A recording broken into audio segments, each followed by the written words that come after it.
San Diego and Southern California, what's going on? It's hour one of Jon and Jim. We've got a really good show lined up for you today. You just heard Darnay, of course, with us here on Sports Wrap for the next 20 or 30 minutes.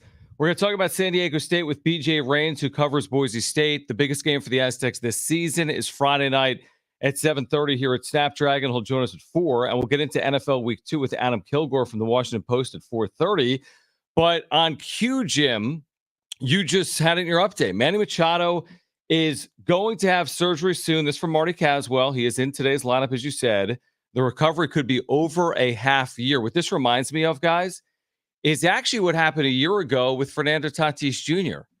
Tatis last September had that surgery. He got out in front of it. I think it put him in a better situation for 2023. You've been hearing the noise about Machado. We've been talking about it repeatedly and obsessively. Why are you playing if it's impacting your ability to be healthy in 2024? This season's over, finished, done. Now, he's in the lineup today, Jim, but Manny Machado having surgery potentially before the end of the season, to me, would be a win and a big one for the Padres. All right, so my first question when reading that, or my first reaction is like, wait, 6 to 7 months? That 6 to 7 months? Season. Why are you in the lineup tonight? Why are you not getting surgery right now? Why haven't you gotten surgery at the beginning of this month? Like, what are we doing here? We talked about it, not extensively, but briefly, right? Darnay, if Manny is going to be struggling and if Manny is going to have this injury that's lingering to the extent where he can't even play the infield, he is now just a DH for this team. Why are you not shutting him down? I don't understand this. Why does he have this autonomy over this team and this franchise to tell them when he wants to play instead of the franchise going to him and being like, look, if you need surgery and it's going to take you this long, like, you're done. You're getting surgery. I don't understand it. The 6 to 7 month timetable is I'm like shocked right now that he's still in the lineup tonight. So Darnay, and we want your reactions to that. I mean, 6 months is March 18th, 7 months is April 18th. We know the route that this season is heading. I mean, they've played good in September, but they've got no chance of making the postseason. I mean, you know that based on the way they've treated Joe Musgrove, Yu Darvish, Hassan Kim, Jay Cronenworth, Cronenworth's hurt, and others. Why do you think, man? Well, for me, it's almost like, oh my gosh, Manny Machado recognizes that he probably should be shut down. To me, that's a win. But to Jim's point, why are we stringing this along if he's going to have a lengthy recovery off surgery? So I think an important question is, when did you come to this realization? Like, when did you get to the point where it was clear we're not just going to be able to work through this thing? It's not going to heal up on its own. Surgery is going to be a necessary step. And so if that realization was 2 months ago, 3 months ago, I totally get what you guys are saying. I get Jim's frustration.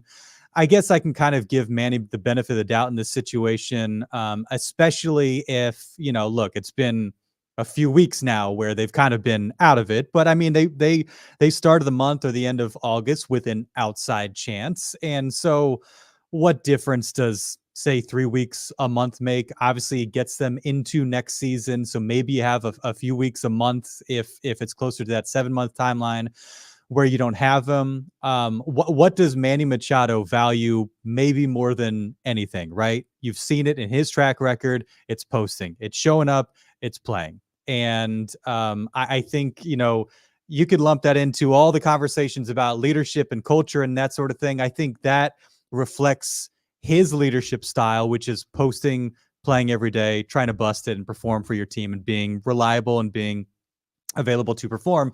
And so I think with any sort of outside chance, I think that's what he values. That's what he wants to do. He wants to be on the field. I think anybody would recognize Manny is just a DH is better than no Manny at all. And so I get it. It's probably a good thing that they've, finally come to this realization. And now we kind of know what the road looks like going forward. But to, your point, Darnay, I got to push back on you a little bit here, because what is the point of getting these numbers? I mean, just to get these numbers, we know Manny can post. We know Manny plays through injury. We know all that stuff right now. If you get shut down, the opinion of us on Manny Machado is like not going to change. It's not going to all of a sudden be, well, Manny doesn't finish seasons out. He doesn't play through injury, because he has done that before and he's shown he can do that. For him to be playing this thing out and then getting surgery at the end of the year, and it's going to be a potential 6 to 7 month recovery time pushing into next season, I have a big problem with that. I just do, because this season does not mean anything anymore. It's about next year. And if you're now playing this one out to get your numbers or whatever the case may be, he wants to post and he wants to play and show that he can prove that he plays through full seasons. What's the point if this season doesn't matter anymore when 2024 now becomes this huge, very important season for this franchise? Doesn't it further, to follow up there, doesn't it further emphasize what Kevin wrote in his article, that it's more about him than the team? At least with Tatis, there was like this coming of age moment. There was this realization, hey, listen, I don't want to get surgery, but guess what?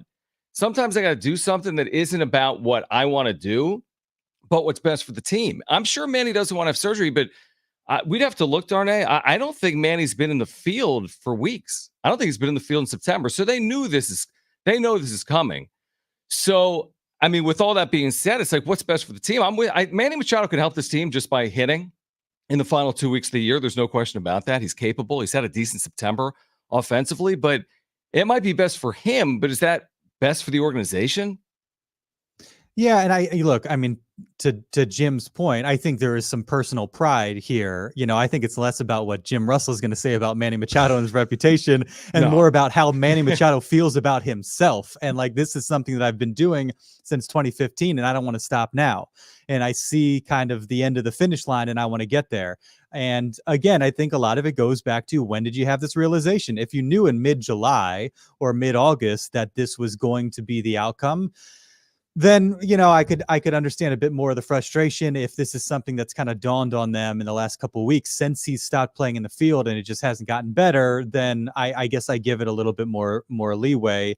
But yeah, I think that's a fair point in, you know, maybe the organization needs to be a bit more heavy-handed in determining the course of action with these guys. You know, when Tatis initially didn't want to have the shoulder surgery and all that, and saying, no, like, we're, you know, and it's really hard, because I mean, it's a personal kind of choice to some degree, right? Like, how you address these issues when you have surgery, treatment, all that sort of thing. I don't know if you can necessarily like delegate that.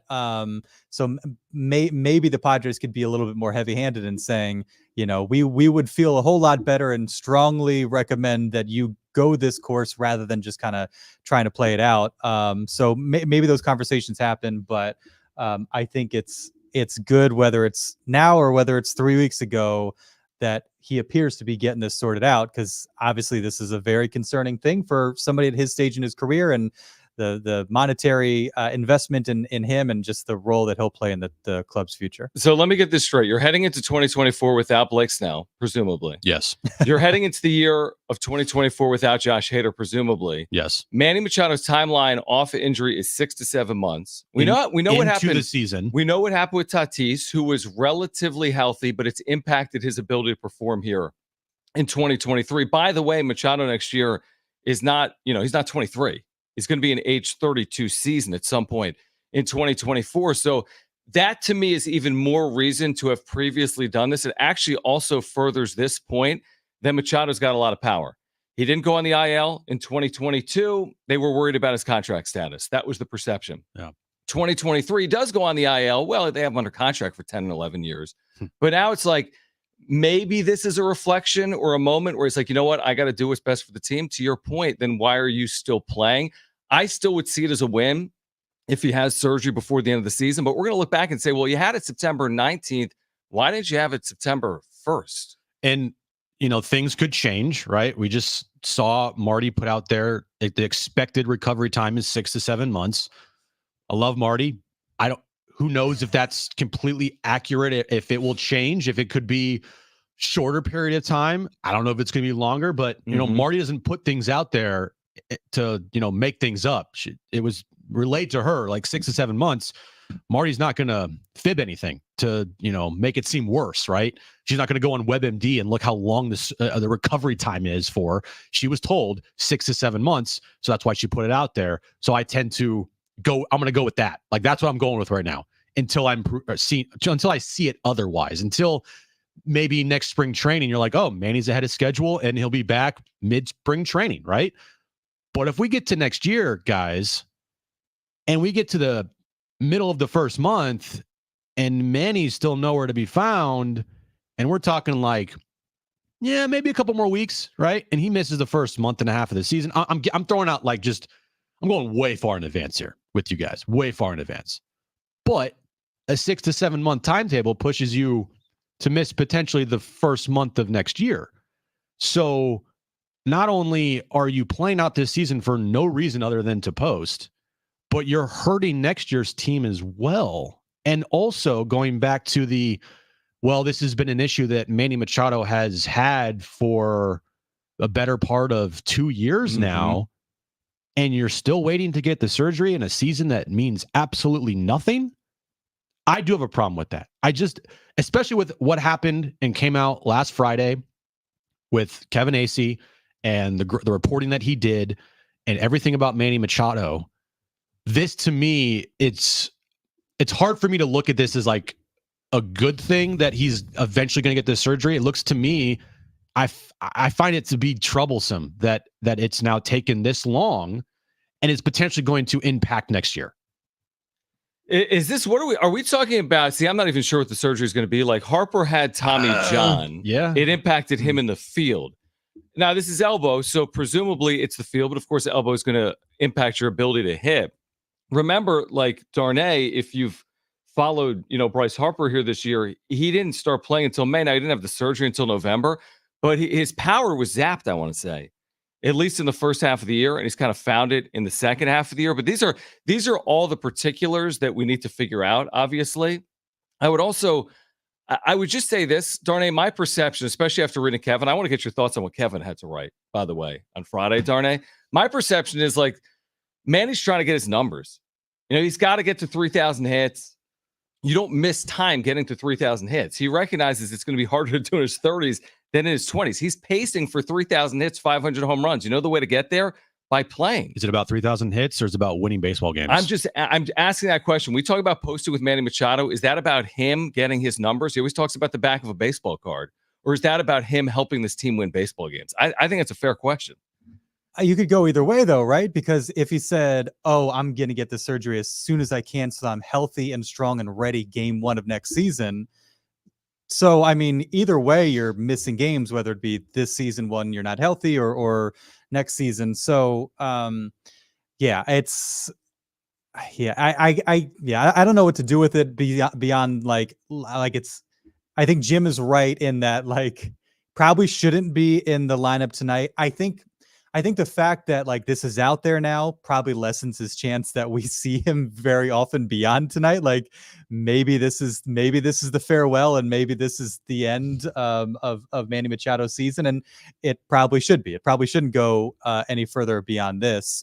And then you just hope that, again, what do we know? I'm sitting here on WebMD, are you doing that right now? Are you really going WebMD on us? Tennis elbow surgery, just out of curiosity. I've got no, useful information I can pass along, but, hopefully 6 to 7 months is the worst case scenario. And he's healthy enough to play. And John, you make a good point. Like how does it impact him? I think the Bryce Harper situation was really interesting. Again, not the same thing, but an elbow. And, maybe you just have DH Manny Machado to start next season, which is not the worst thing in the world. And then, hopefully he's able to build up to playing third base. And shoot, Bryce Harper played some first base this season. Yeah, so hey, maybe they have to get creative with it, but as long as you have the bat in the lineup, I think that's obviously important. So, it's this Manny thing coming off of last Friday, Darnay. What were your initial thoughts from reading that article by Kevin and the quotes from Manny and just the general, I guess, consensus that, this year in particular, he has not been the leader that this team needed? I think John and I both had the same takeaway. I think we both screenshotted the same thing, talking about just maybe not feeling like it was important to kind of instill culture and work on culture. I think hopefully he's had the realization that, okay, maybe that's more important than he thought. And maybe not just having the, lead by example on the field, show up every day, play well, yada, yada. Maybe it takes more than that. I think, if the two things like culture and performance kind of are intertwined to some degree. Like the way you play, obviously it's going to make team chemistry, culture, unity, like everybody's going to get along a whole lot better. And maybe it works inversely as well. Like if you have that culture, that unity, that bond, maybe it does help you play a little bit better situationally when the game's on the line or when you're scuffling a little bit like that. One of those two things you can control. And as Manny Machado likes to point out often, when times are hard, baseball is hard. We've heard him say that time and time and time again. Knowing that baseball is hard, knowing that it's a sport where you fail more often than not, I would control the part that you can control, which is how are we doing? How's the ecosystem in this clubhouse? Is everybody together? Are we pulling on the same rope in the same direction? Because if that can help you out in some way, shape, or form, and you can control that part, I would do what I can to do that, because as we've learned, what happens on the field is uncertain. And so I think that was my takeaway. Like, hopefully there is some realization that, like, it's going to take a little bit more. The team views me in this way, and it might be my responsibility to kind of step up in a different way than I thought I had to. Here's my hope. He read the article. Nobody pushed back on it, including his manager. It was like, I take responsibility. He literally said that Friday night after the win over Oakland. Hey, listen, there's leaders in the clubhouse, but I'm the leader. I take responsibility. He discounted nothing that Kevin wrote. He discredited in no way a credit to Bob Melvin. And here's my thought process. That potentially, Manny, over a period of time, maybe we all go through phases of how we deal with things. Maybe you're angry when you read that article initially. Maybe you come to a realization at some point, and maybe he sees that and he recognizes what others are saying. He says, you know what? It's time to do something that I wouldn't typically do, and that's shut it down. I read this. I'll take some of this to heart. This is one of those things where it's like, you've lost the battle, go win the war. That the idea that this is all false and completely made up, I mean, that's not accurate, obviously. We're not hearing his teammates come to his defense like that. You've seen a retweet here or one tweet there, but we haven't seen this public defense of Manny Machado. I wonder if he's using this, Jim, as a way to be like, you know what? Let me take a step back. Let me do what's best for the team, and let me get this surgery. If nothing else, the article on Friday by Kevin should be a massive, massive, massive look in the mirror moment, right, for Manny and for everybody on that team.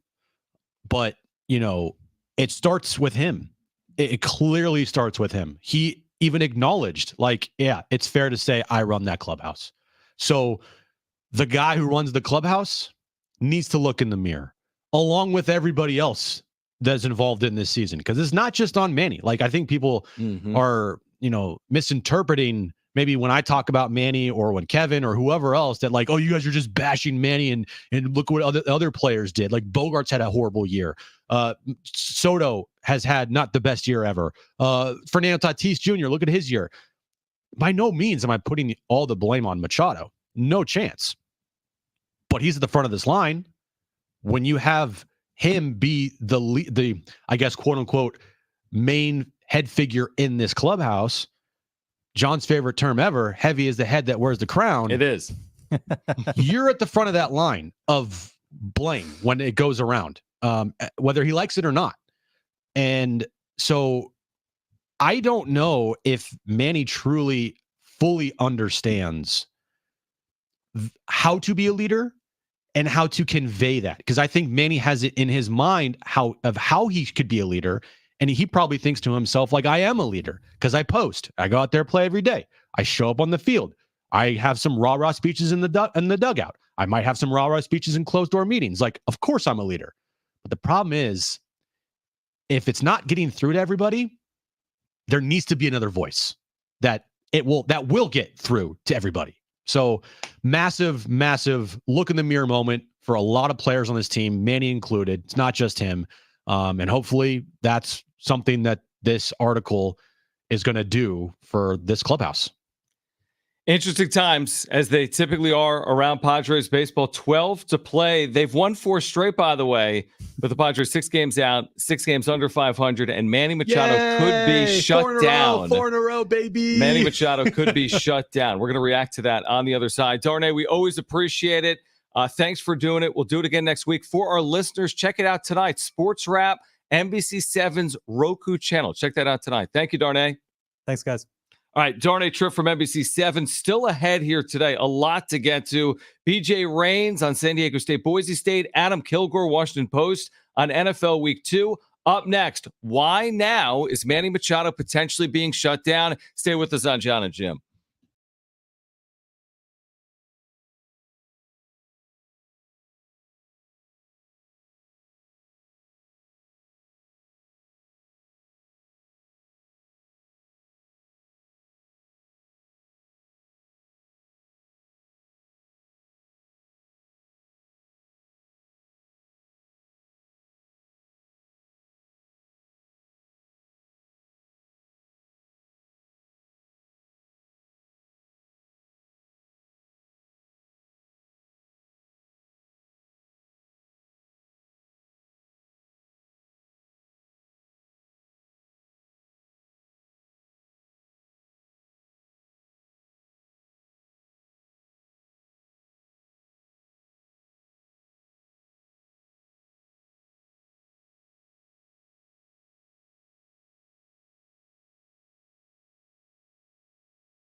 All right, why now for Manny Machado to potentially be shut down? That's next on Jon and Jim.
All right, this update is brought to you by Boost Infinite.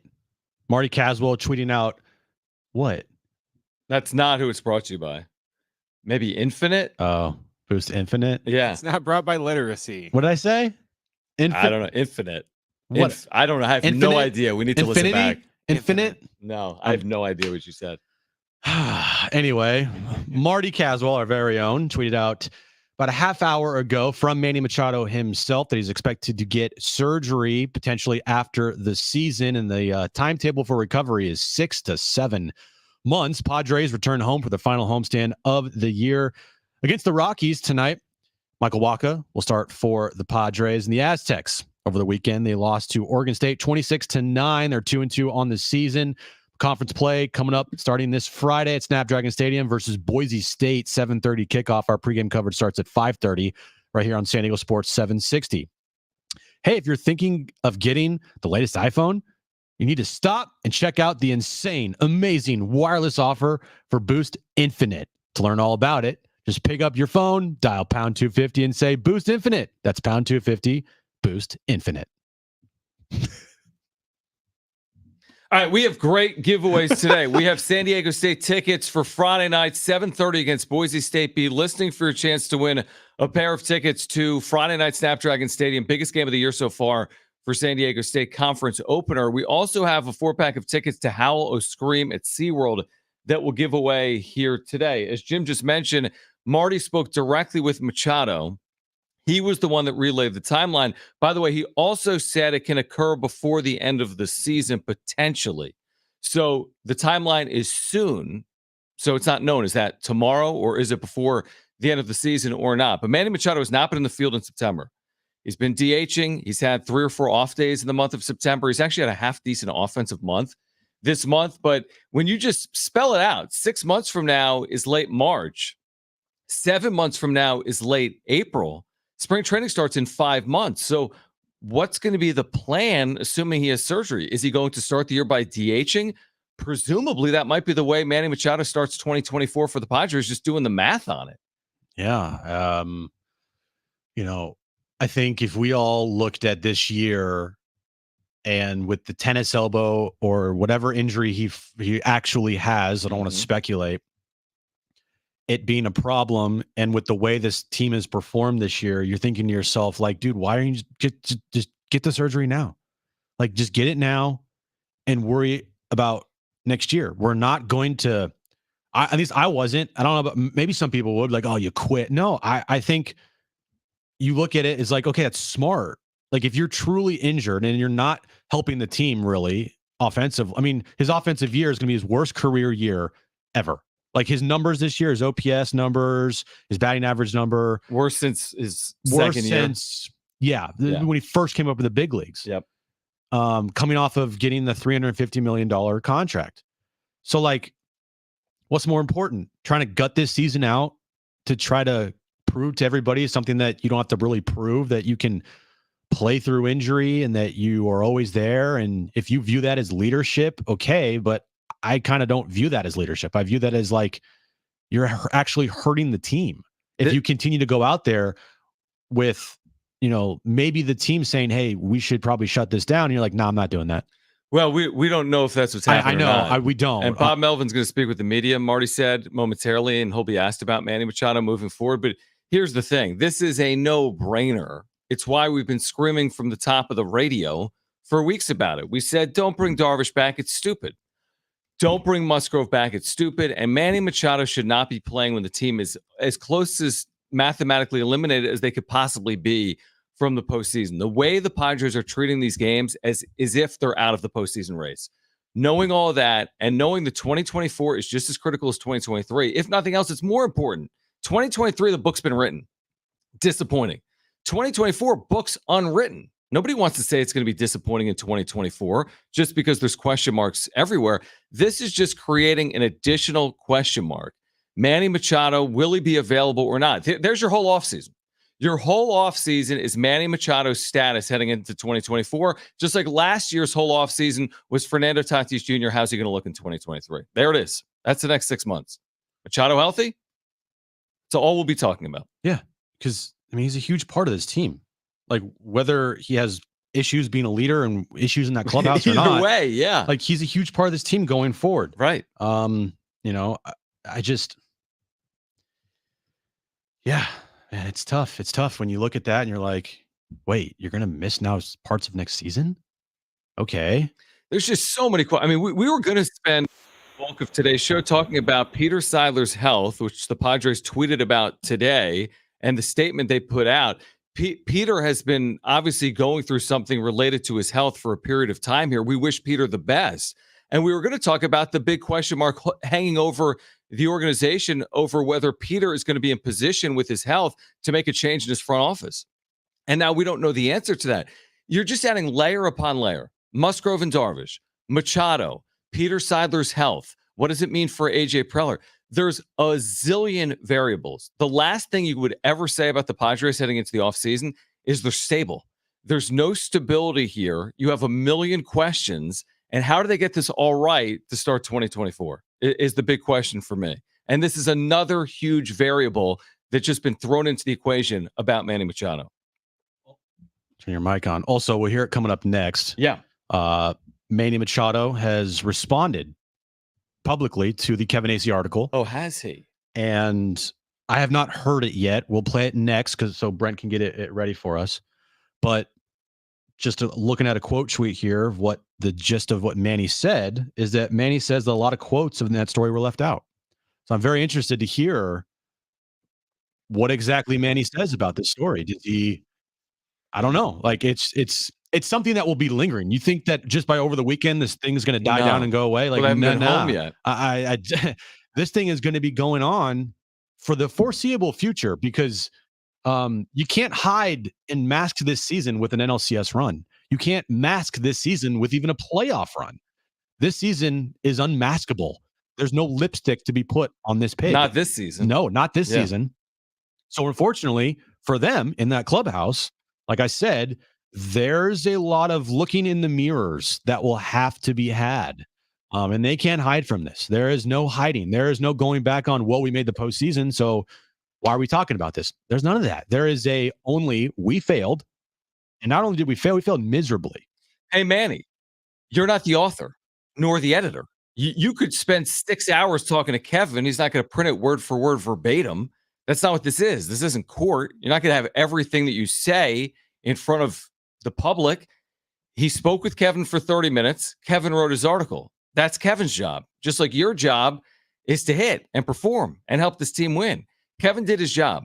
Now we'll see what Manny has to say. Manny didn't say he was misquoted. No. There may have been things in the article that Manny said that were left out. That's called print journalism. Okay? The paper's only so long, along with the sports section. The article was sourced and detailed and lengthy, if nothing else. I'm sure Manny said more. Like every single day when Manny talks to the media, and then on NBC7 with Darnay Tripp, he plays back a snippet, 15 seconds of it, not the full 5 minutes. So, of course, he said more. Mm-hmm. But what's interesting, do we have it, Brent? Okay, we'll play for you coming up on the other side. Yeah. I got you.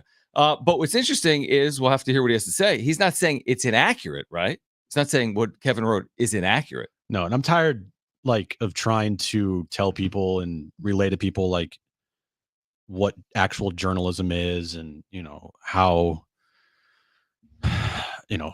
everybody knew about this beforehand and whatever case may be. And before AC published it, he talked to Manny and, Manny can say things, right? But I think just hearing Kevin say that, there were players that, wanted this to come out. Like there's people in the organization that wanted this to come out because for whatever reason, maybe nobody could change this and that there needs to be this pressure on them to change because if things are kept internally and nothing's changed, then no one talks about it and no one worries about it. And no one like us, reflects on it and tries to put pressure on this team to change things. Mm-hmm. It's very easy just to cover things up and be like, everything is fine because no one's, Marty's in that clubhouse and Darnay's in that clubhouse, right? We have a show, so we can't go in the clubhouse, but like, there's only so much that actual reporters see behind closed doors. The other stuff is just relayed to reporters like Kevin and AJ and Dennis. They're not there in the corner watching all of this stuff happen. So it is interesting.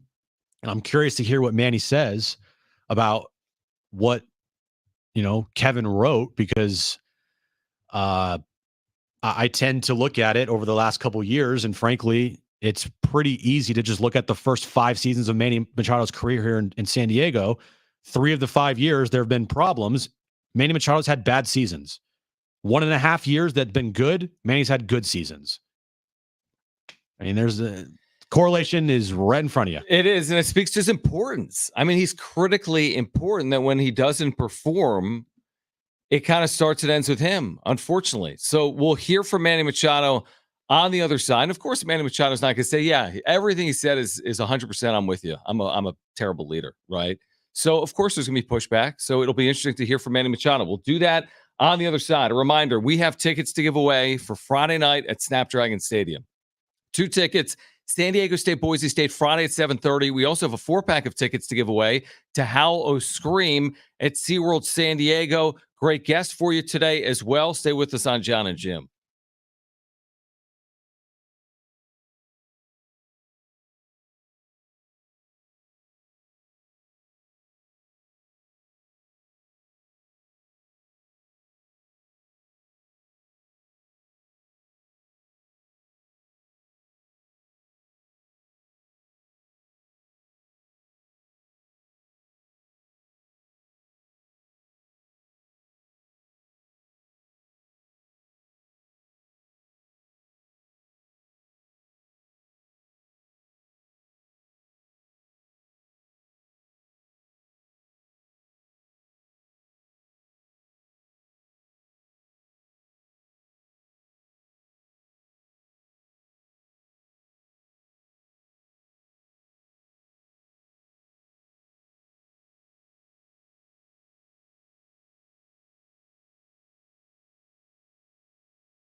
All right, for the first time, Manny Machado addressing Kevin Acey's article, also the health of his elbow. You'll hear from Manny Machado next.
Start with Manny talking about what's next here.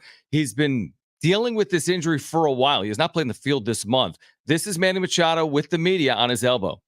Yeah, not doing too great. I think, as most of you guys will know, I kind of like staying away from the media about my injuries and just play through pain. But I think we're kind of past that point, and I've been dealing with the elbow for about three or so months.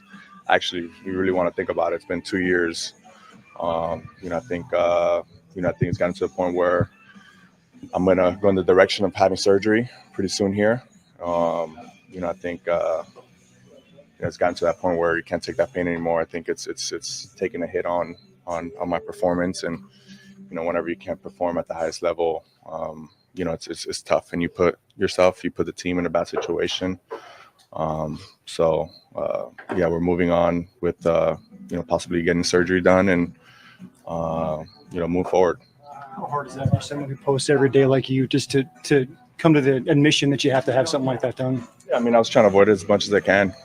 It's tough, and we're trying to look at different ways where we could try to fix this. We've done shots, we've done therapy, we've done recovery, some rest, and none of those have worked, and they kind of failed. So next alternative was surgery. We're trying to avoid it as much as we can, but unfortunately, it's just put us in that situation. And you know what? It's probably gonna make me better. It's gonna make us all better, and get it done, get ready for next year, and come back and be healthy.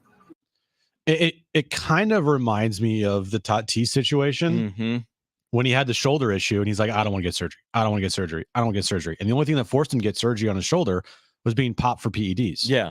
They kind of could lean on him then, like, dude, just do it. Just For do us, it. Like, I mean, you have to do it now for us. And I don't know if that's eventually gonna, hopefully it makes Fernando Tatis Jr. a better player, no doubt, for the rest of his career. But I look at this situation as kind of the same thing, where if this is, and you might say, well, I had a great season last year dealing with it, so why would I think anything different this year? I mean, the problem is, the longer you just let these things linger, they become problems, and then they start affecting seasons, and they start affecting, a lot of things, right? You got a $350 million contract this offseason with a bum elbow, and you parlayed it into the worst season of your career, in that clubhouse and on the field.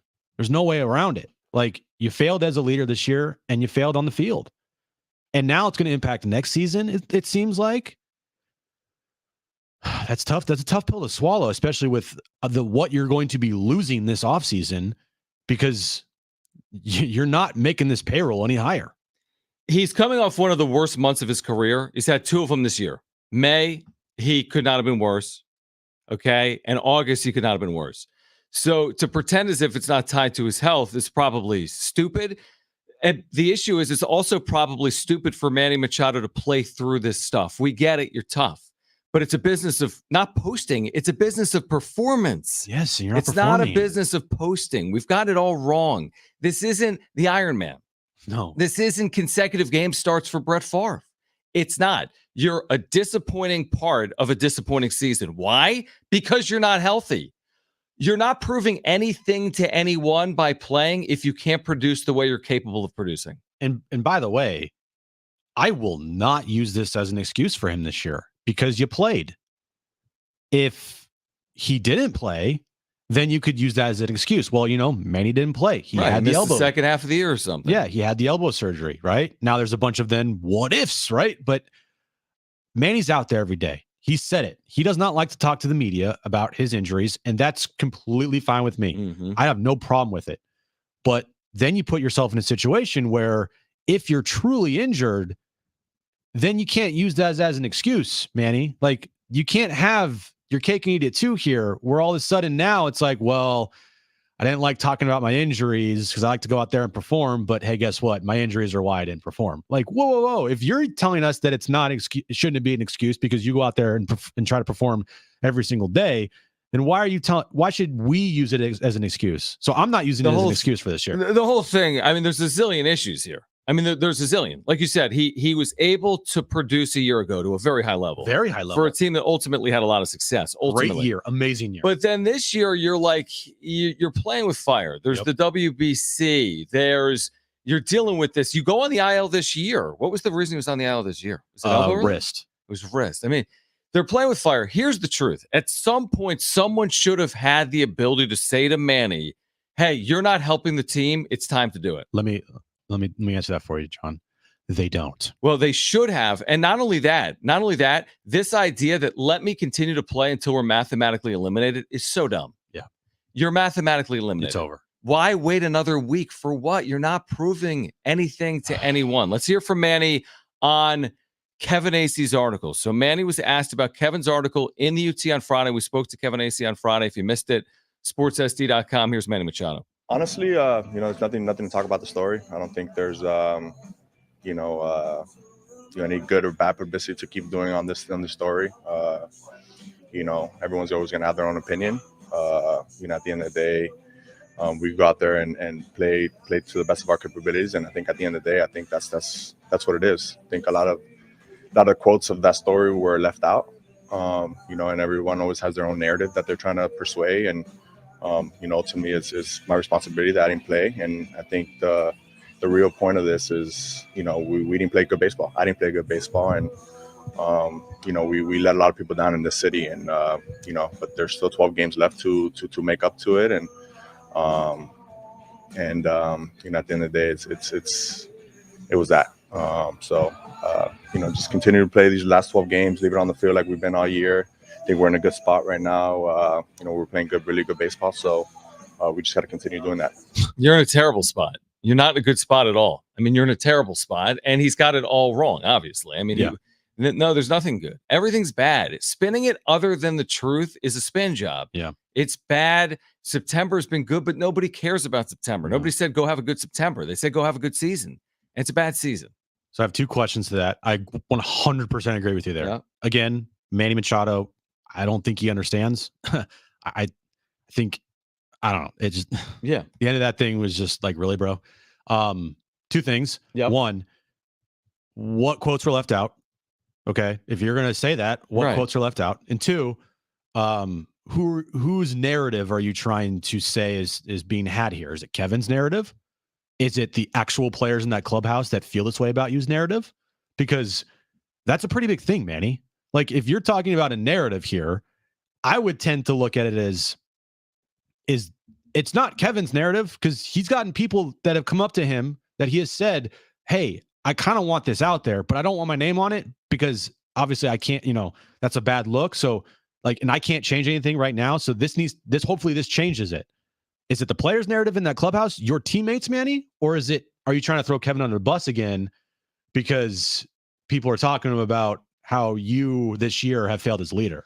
Ask yourself this. Is this making Kevin Acey's career? Is he getting an additional paycheck for this? No. Is he receiving a bonus? Will he be working for additional publications? No. Will this lead to a claim for Kevin? So ask yourself, why is he writing the article? Because he feels as if it should be written.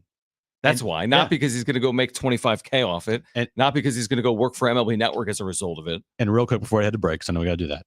But yes, this article is not written if they're winning.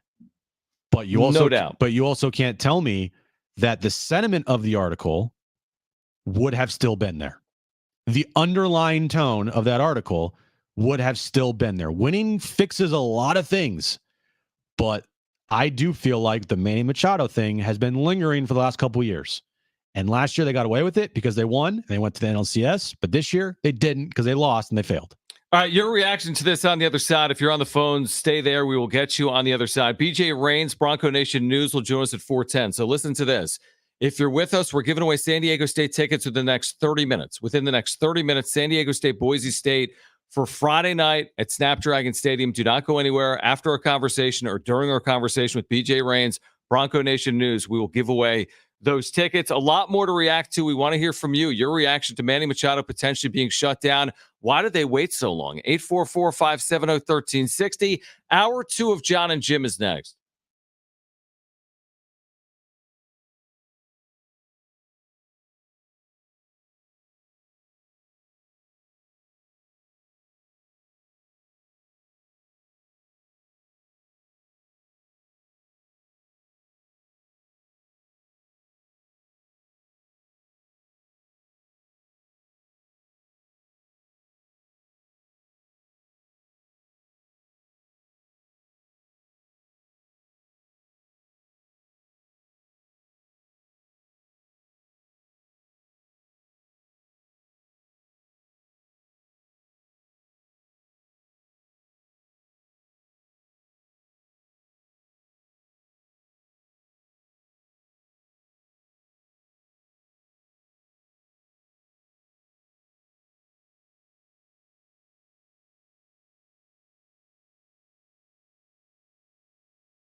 All right, John, this update is brought to you by Boost Infinite. Right? No, it's not. What is it? How do you say that? Infinite. That's what I said. Boost Infinite. Continue. Jeez, man. All right, Padres. They have finally won 4 games in a row. According to Manny Machado, they're playing great baseball, and anything can happen the remaining 12 games of the year, even though I have a 0.2% chance of making the playoffs. 6:40. Padres Rockies tonight. Michael Wacha on the mound. Breaking news of the day. It's Manny Machado spoke to reporters, and it's expected that he will get surgery either at the end of the year or before the season ends. The timetable for his return is 6 to 7 months, according to Machado. Aztecs, they lost to Oregon State over the weekend, 26-9. Next up, they take on Boise State this Friday at Snapdragon, 7:30 kickoff, 5:30 is when our pregame coverage starts. Hey, if you're thinking of getting the latest iPhone, you need to stop and check out the insane, amazing wireless offer for Boost Infinite. To learn all about it, just pick up your phone, dial pound 250 and say Boost Infinite. That's 250 and Boost Infinite.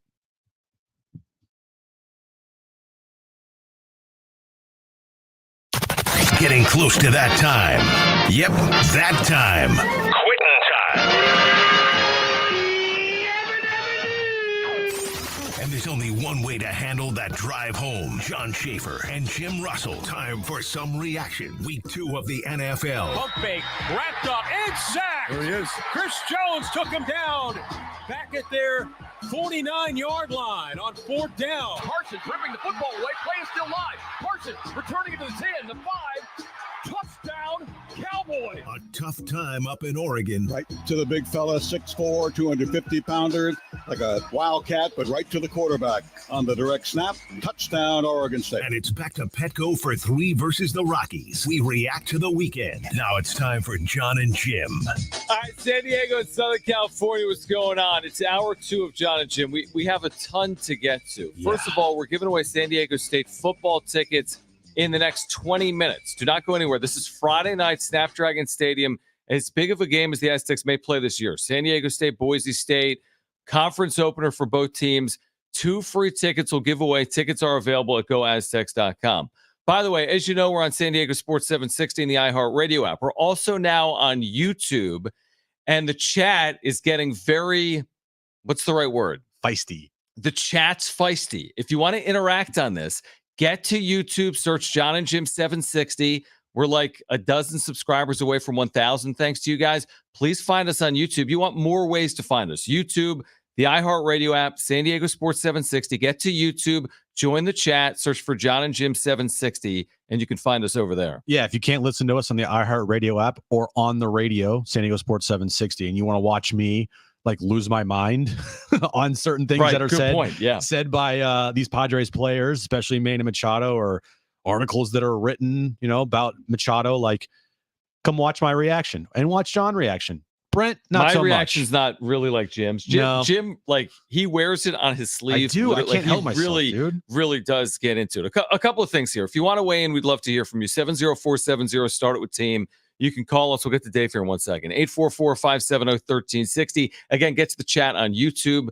Find us by searching for Jon and Jim 760. So let's go to the phones. BJ Rains will join us, covers Boise State. We'll give away those tickets in the next 15 minutes. Be listening for those San Diego State, Boise State tickets. Tickets are available, by the way, for Friday night at goaztecs.com. He'll join us in about 5 minutes. But let's go to the phones. Dave, you've been patient. Dave, thanks for calling in to Jon and Jim.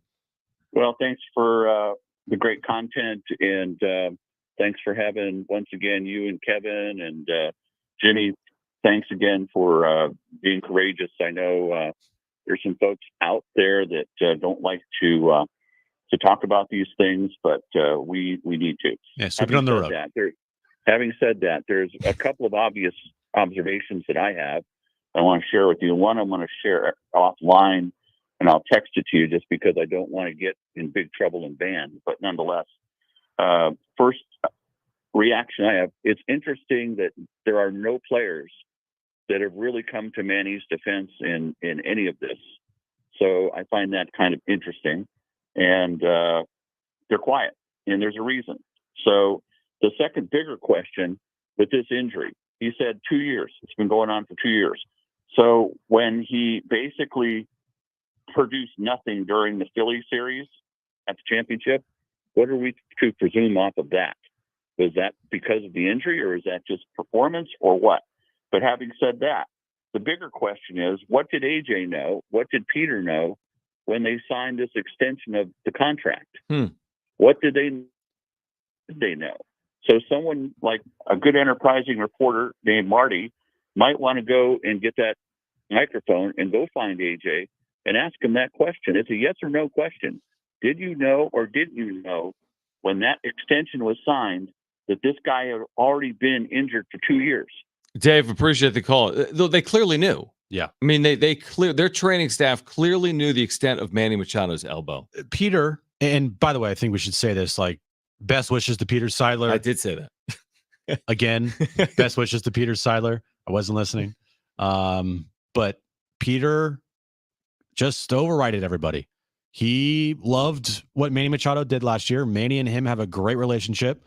Manny knew what he was doing when he did, formed that relationship with the owner of the team. And good on Manny, because now he's got his money. It would have been much harder, John, for Manny Machado to get surgery after last season going into a potential contract year, because he said he was opting out. And he played until late October and was playing the WBC. Right. And if you still have this, there's a lot of layers there.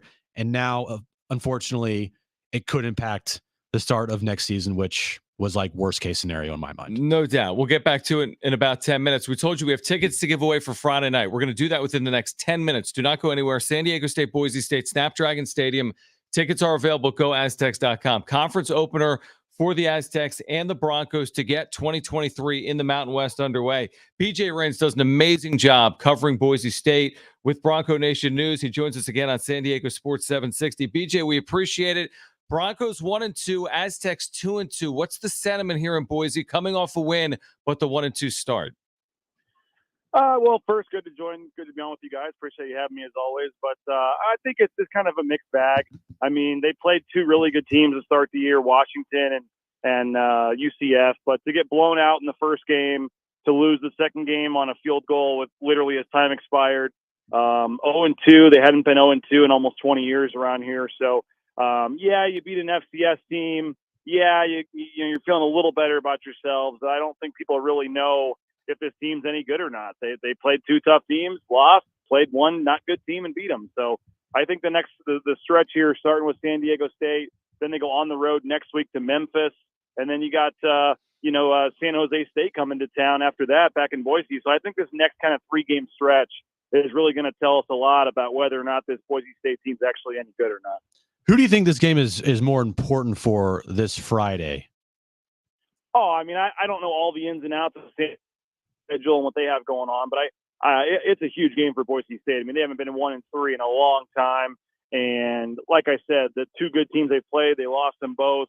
And, they talk a lot about winning the Mountain West and that being this kind of standard and goal around here. Well, they've only won the Mountain West 2 times in the last 8 years. Now they've been to the championship game, 4 or 5 times, but they've lost 3 times in the championship game in recent years, including twice at home to Fresno State. So I think winning the Mountain West is a really big deal. And as you guys know, I mean, every game in conference matters. And so getting off on the right foot in conference play, I think is a huge deal. And there's, not a lot of chatter about Andy Avalos, but there's some people that are a little unhappy with where they're at, 18-11 or whatever the record is in his 3rd year there. So if they were to drop to 1-3 with a road trip to Memphis on tap the following week, I mean, this is not good. So I think this is a huge game for Boise State to try to get some momentum here and keep things rolling. BJ Rains, Bronco Nation News, with us against San Diego State, Boise State Friday night. We will give away tickets within the next 10 minutes, so do not go anywhere.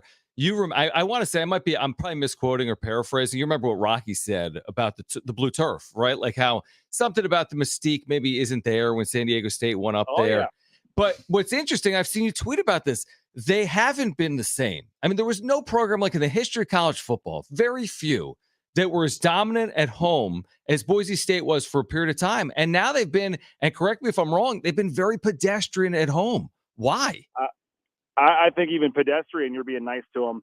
I mean, it hasn't been good. And Rocky Long, who knew? I mean, he was 100% right with what he said. Everybody hated it in Boise, but I mean, they had a stretch from 1999 to 2014. I mean, a 15-year stretch where this is not a typo. They went 104 at home. I mean, 100 losses and 100 wins and 4 losses over a 15-year stretch, and they're all of a sudden like 8-6 at home in the last 3 years. I mean, yes, the competition has gone up. They've played Oklahoma State, they've played BYU, they played UCF, they've played Fresno. I mean, they've played some tougher teams, and they played back in the WAC, no doubt. But overall, that's been one of the biggest flaws and one of the biggest criticisms of Andy Avalo since he took over. They lost 3 games in a row at home in his first season, first time since like 1997. That's happened.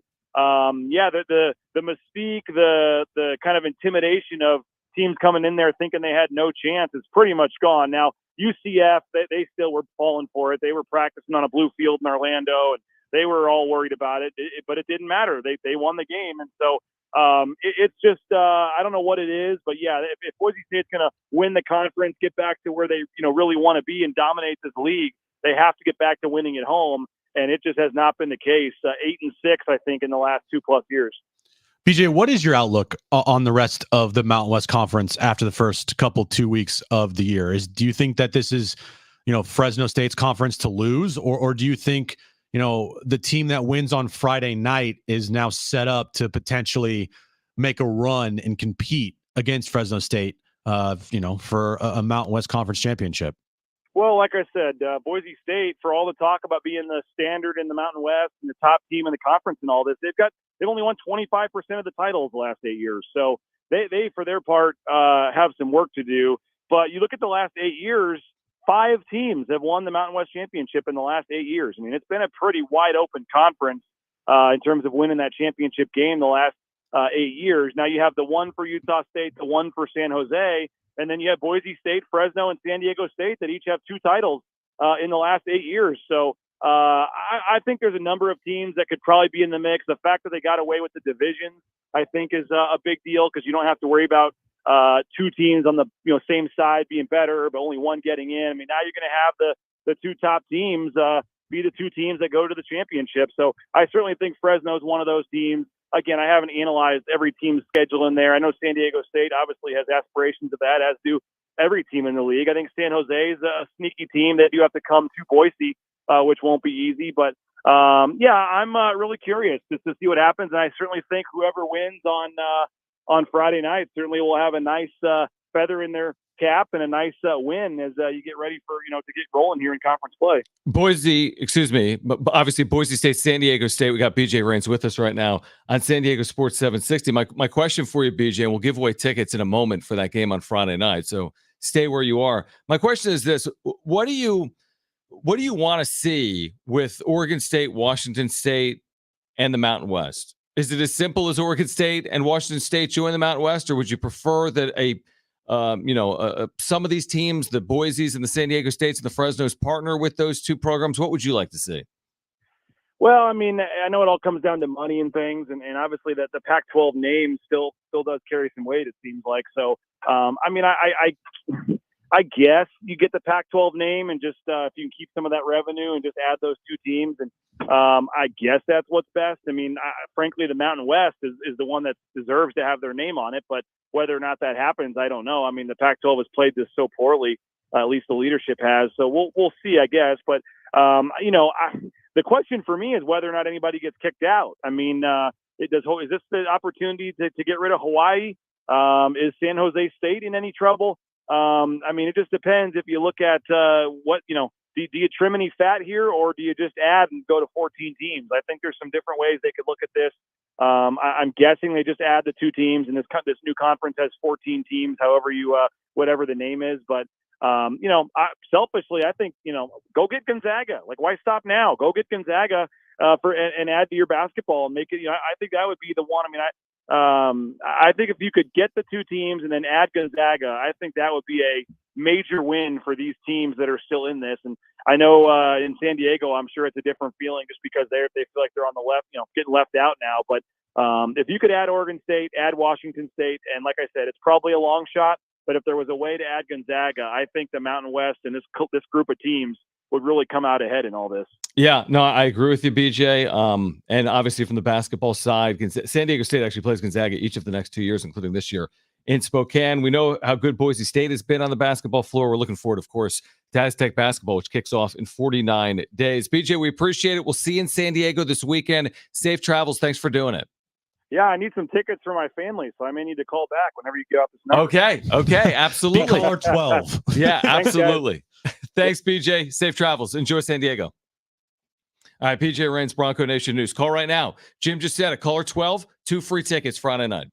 Caller 12, 2 free tickets Friday night. San Diego State, Boise State, Friday at Snapdragon Stadium. It's a red out. Wear red. 7:30 is the kick time. Pregame coverage at 5:30. 844-570-1360. 2 free tickets. If you don't win them, we'll give them away this week. They're available right now at goaztecs.com. 844-570-1360. Back to Manny. Right? Yeah, the text line is blowing up here. What's the okay? I feel like there's two camps here. Yeah. There's the camp that will defend Machado to the nth degree. Understood. Mhm. Understood. Top-notch player, MVP caliber as recently as a year ago, has been here 5 years, is in his prime, has known a commodity in Padres history as basically any player other than Tony Gwynn. I mean, this is Manny Machado, okay? The other side of that is, shouldn't he still be held to standards and accountable for his performance? I get liking Manny Machado. I get recognizing what he means and what he's done. But as Jim has said a lot, and I have as well, there's been good in there, but you got to recognize there's been some bad in there too. Mm-hmm. And unfortunately, there's been a good amount of bad in there, especially recently. So I understand defending Manny Machado, but if he's responsible for this culture or lack thereof in the clubhouse, he should take accountability. If he's responsible for his elbow and not playing at 100%, he should take accountability. That's all I'm saying with Manny. You can love Manny Machado, but you can also hold him accountable, can't you? That's how sports should work. I mean, Manny has said it. I'll give him all the credit. Like, he has said, this season's not good for me. I have not performed to my level. I take onus on that. So good on him for acknowledging it. But there's other things there that are, I feel like, not understood. But the text line, yeah. I'll just read some text here. All right. 858 number says, every game he plays now is a game missed next year. Stop playing now. Get the surgery. I don't know if that correlates exactly. Every game played now is a game missed next year. I just know that okay, you get to say that you get the surgery the middle of October or whatever, right? Mm-hmm. Because you're going to have to get some more opinions or whatever the case may be. Find a doctor that can give you the surgery. I'll say October 10th. Okay. All right, October 10th. November 10th, December, January, February, March, April. I am now 6 months in. At April 10th. May, 7 months in. May 10th, you're missing the first month of the season. And also, it's not like the second that 7 months is up, boom, you're back on the field looking like Manny Machado of old. There probably will be some rehab in there. I'm sure there will be some time for him to, hey, he might start out slow. Like, it might take him until the middle of next year to really get back to looking like Manny Machado. That'd be awesome, for a second half of the season. But again, if you're missing time in the beginning half of the season because you wanted to play out this year, then I have a problem with that. I just do. Well, real quick on that, like Bryce Harper, and I don't know if these are tied together or not, and I think I have this right. Bryce Harper, who came back May 2nd from Tommy John, and again, I don't know how we compare these injuries. When he came back May 2nd from Tommy John this year, he hit 3 home runs until July 15th. Yeah. From May 2nd, Bryce Harper hit 3 home runs from May 2nd until July 15th, playing every day. The difference between Bryce Harper and Manny Machado. Well, he also didn't have to field a position. Bryce doesn't have, you're right. He's not fielding this position. Like, he's playing first base, he's DHing, and he's playing, I think, maybe in the outfield a couple times. Well, but I think rarely. now he is, right? Maybe now.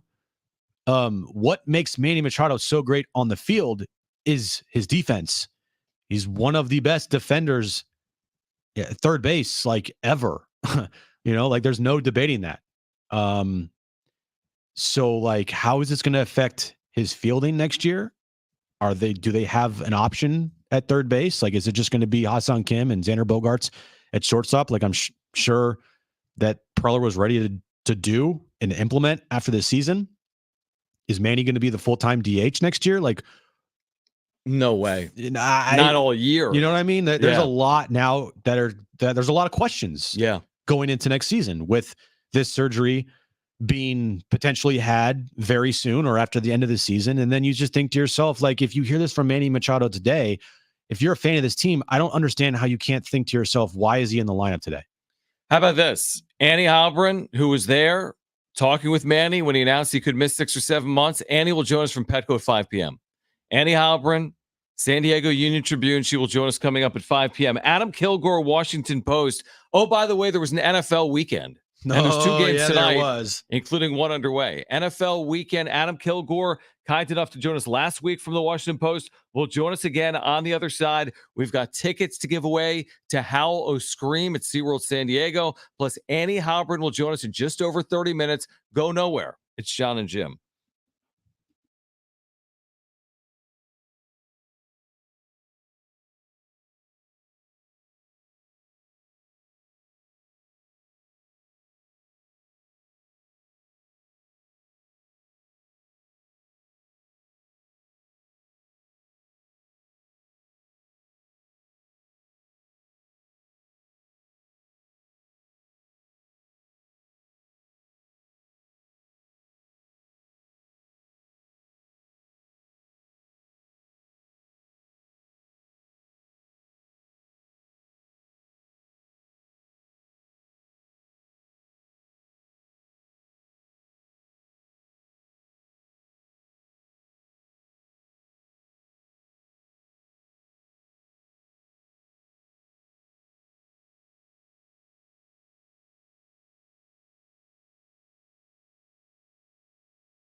Adam Kilgore, Washington Post, his reaction to week 2 in the NFL. Jim's Niners are 2-0. Adam Kilgore from the Washington Post. Plus, Hal O'Scream tickets will give away. Annie Halpern from Petco Park, the latest on Manny Machado's health. She'll join us at 5.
All right, this update is brought to you by Boost Infinite. Padres, Rockies start a 3-game series tonight at Petco Park. It's the Padres' final homestand of the year. They finally won 4 in a row. Yay! Michael Wacha on the mound tonight for the Padres. The breaking news of the day: Manny Machado spoke to reporters today saying that surgery is likely either at the end of the season or before the season ends, even though he is still in the lineup. Tonight, recovery time for his surgery on his elbow would be, according to him, 6 to 7 months. Aztecs, they take on Boise State this Friday at Snapdragon Stadium, 7:30 kickoff. 5:30 is when our pregame coverage starts right here on San Diego Sports 760. Hey, if you're thinking of getting the latest iPhone, you need to stop and check out the insane, amazing wireless offer for Boost Infinite. To learn all about it, just pick up your phone, dial pound 250 and say Boost Infinite. That's pound 250 and Boost Infinite.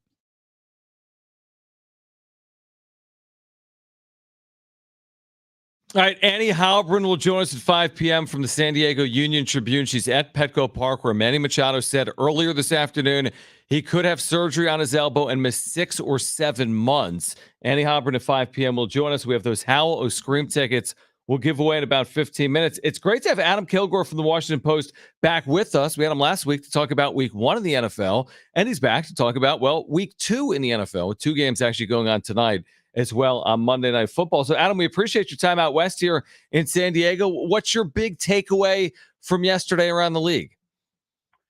Gosh, it kind of seems like the Cowboys are possibly the team to beat because they have Micah Parsons and nobody else does. He's just like the most singular force in the NFL right now. I think that I think that's kind of my biggest takeaway. It's kind of like how Aaron Donald was for years.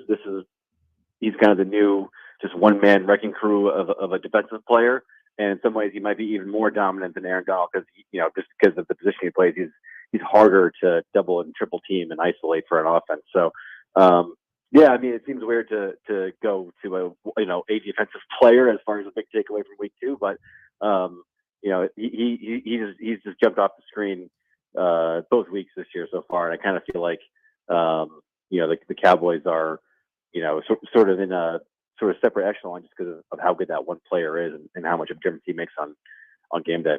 And Adam, before the year, looking at the AFC compared to the NFC, I think we all agree that in the NFC, there was 3 teams that stood above everybody else: the Cowboys, the Niners, and the Eagles. While the AFC, had more depth, they also might have had the better quarterback play. But after the first 2 weeks, like you mentioned with the Cowboys there, with them, along with the Niners and the Eagles, are those the 3 teams that kind of just are, do you believe that are above everybody else here, including everyone in the AFC? No, it's interesting. I mean, so far the NFC is actually 6-0 in division or interconference games. 6 of the 8 2-0 teams right now are in the NFC. So it's a very small sample, but so far the NFC has been the better conference, which is a surprise. Because, like you said, I mean, all the sort of best big name quarterbacks or most of them anyway, are in the AFC. But yeah, so far, like you said, like the Eagles, Niners, Cowboys have certainly separated themselves from the rest of the teams in the NFC, even teams like the Falcons and Commanders, who are undefeated as well. And they've looked a lot better than any teams in the AFC too. I mean, the Chiefs are really, it's funny. I mean, they're kind of finding their way on offense, which is weird because they got Mahomes and they've been the best offense in the league for years. But their defense has been dominant. So, but as far as like complete teams go, yeah, it does feel like the class of the NFC is kind of the class of the NFL right now. Adam Kilgore from the Washington Post with us right now, Jon and Jim. We're talking about week 2 in the NFL. Adam, I'm wondering if you have any faith in any 0-2 team, or what 0-2 team, like Cincinnati, the Chargers, the Patriots, the Broncos. Is there anyone you feel, quote unquote, best about that's winless? Well, with an asterisk, I think the Bengals. I think there's a lot of talent there. There's a lot of pride there. There's a lot of know-how there. I mean, that team, basically all their offensive weapons, the quarterback, their coordinators, their head coach, they've all been together for a long time, and they've all had a lot of success. And I think as long as Joe Burrow's calf heals up, which is somewhat of an if. I mean, he was limping around at the end of that game, and he even admitted afterward that he kind of tweaked the calf strain that kept him out of all training camp. As long as that doesn't linger into November-ish, then I think they're going to figure it out at some point. They were 0-2 last year, ended up winning 13 games and coming within 5 feet of the AFC champion, of going to Super Bowl for the second time in 2 years. So I think I've still got faith in the Bengals as long as Burrow's healthy. Adam, Justin Fields in his 3rd year now with the Bears. After his performance yesterday against the Tampa Bay Bucks, it doesn't seem like he's progressing. It seems like he's regressing. Should Bears fans be worried about what they see so far from Justin Fields in year 3? Yeah, for sure. Because like you said, he's coming out of college. Like he was. There's always been questions about like Ohio State quarterbacks. Do they play like too easy of a system for the quarterback, only reading half the field? But he was like lauded by coaches at Ohio State that I talked to back then as like a really smart guy, as a good processor. And I think he showed some of that earlier, but he's like getting slower with his decisions. He's getting worse at that part of the game. He doesn't seem to he seems a little bit confused about what kind of player he wants to be. He's not scrambling very much. And I would say to his detriment, coaches are not giving him any designed runs, which is insane. I mean, he's one of the best ball carriers, quarterback or otherwise. He's one of the best ball carriers and runners in the entire league. And the Bears aren't using that. So, the Bears seem confused about the kind of player that he should be. He doesn't seem to understand the kind of player he's supposed to be. And he's playing a very sort of paralyzed version of quarterback. He drops back. Even his dropbacks are like slow and pained. And so, the Bears kind of made a huge decision on him this offseason. I mean, instead of trading him and using the number 1 overall pick on a quarterback, they traded the first overall pick to build around him with DJ Moore and other resources. And 2 weeks into the season, certainly it does not seem like they can make a definitive decision about whether to pick his 5th-year option up, which we'll have to do after this year. And that's a disaster. I mean, if they have sort of decided with the first overall pick, with that sort of, piece of ammunition that Fields is their guy, and then 1 year later say, I don't know, now we're not sure, we're not going to think of the option. That's a mess. They have a new team president there. He's going to make decisions about the head coach and the general manager. And so, look, it's 2 weeks. I don't want to jump to conclusions, but it seems like there's a lot of ships in the harbor moving around in Chicago potentially this offseason. All right, Adam Kilgore from the Washington Post is with us right now on Jon and Jim. I asked you about 0-2 teams, maybe picking someone that you have a little bit of faith in. You said Cincinnati. What about the surprise 2-0 teams? Is there anyone with staying power that you didn't expect to be 2-0 that could vie for something this year? The Falcons are a really interesting team. They're just going to be like the least favorite team of every other team to play this year because they're so different than anybody else. I mean, they're a run first team in a league that is very much pass first. Bijan Robinson, say what you want, and I was sort of on the side of why would you take a running back with the 8th overall pick, and we'll see if that's a good, prosperous, long-term team building decision. But I mean, that guy's amazing. There's almost no one like him in the NFL.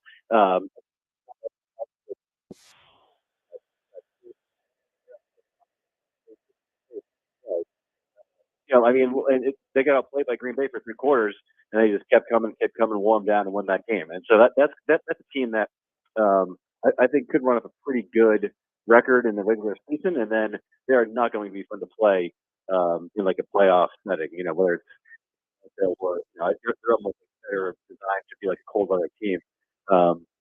If they go to say Kansas City and it's cold and they're running the ball at that Chiefs defense or something in the playoffs, say that's not going to be fun for anybody. Adam, really appreciate it. Great insight here on the NFL as we near the conclusion of week 2. Thanks for taking time for us here in San Diego, and appreciate you doing it. All right, guys. Have a great night. All right, Adam Kilgore with the Washington Post. Annie Halpern, UT, Petco Park. I'm just saying words, not sentences. Annie Halpern, UT. You could say a sentence if you Petco want. Park, Manny Machado discussion. Let's just say 5 p.m. Let's just continue to say words, not sentences, for the remainder of the show's history. Let's just talk. Let's just say that's words. That's a good idea. We'll use words. Yeah. From here on out. Manny, Padres, disappointing. 5 Preller, p.m. Help. All right, Annie's going to join us at 5 p.m. But up next, call right now if you want to play Trainwreck Radio for a chance to win a 4-pack of tickets to Hallow Scream, where you might see the Jon and Jim show, which includes Brent, me, and Jim. We're going to be there. I don't know when. But if you want a 4-pack of tickets to Hallow Scream at SeaWorld San Diego, an amazing giveaway. Call right now. 844-570-1360. We're going to play Trainwreck Radio. That's sports trivia. First 2 callers will be our contestants. Great giveaway. You need to call right now, 844-570-1360. Trainwreck Radio next. Annie Halpern at 5.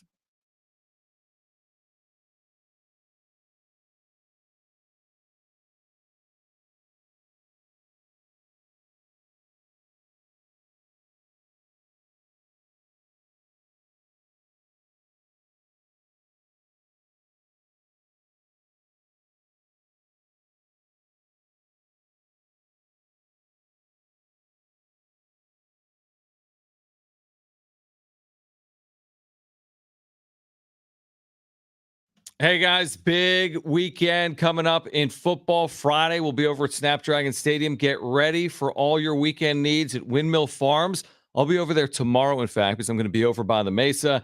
It's the college area's natural grocer. They've got you covered for all your game day needs and otherwise with their organic farm fresh produce and meats. Their amazing craft beer selection. You need to see it. Their deli, it's a full deli. They've got award-winning sandwiches.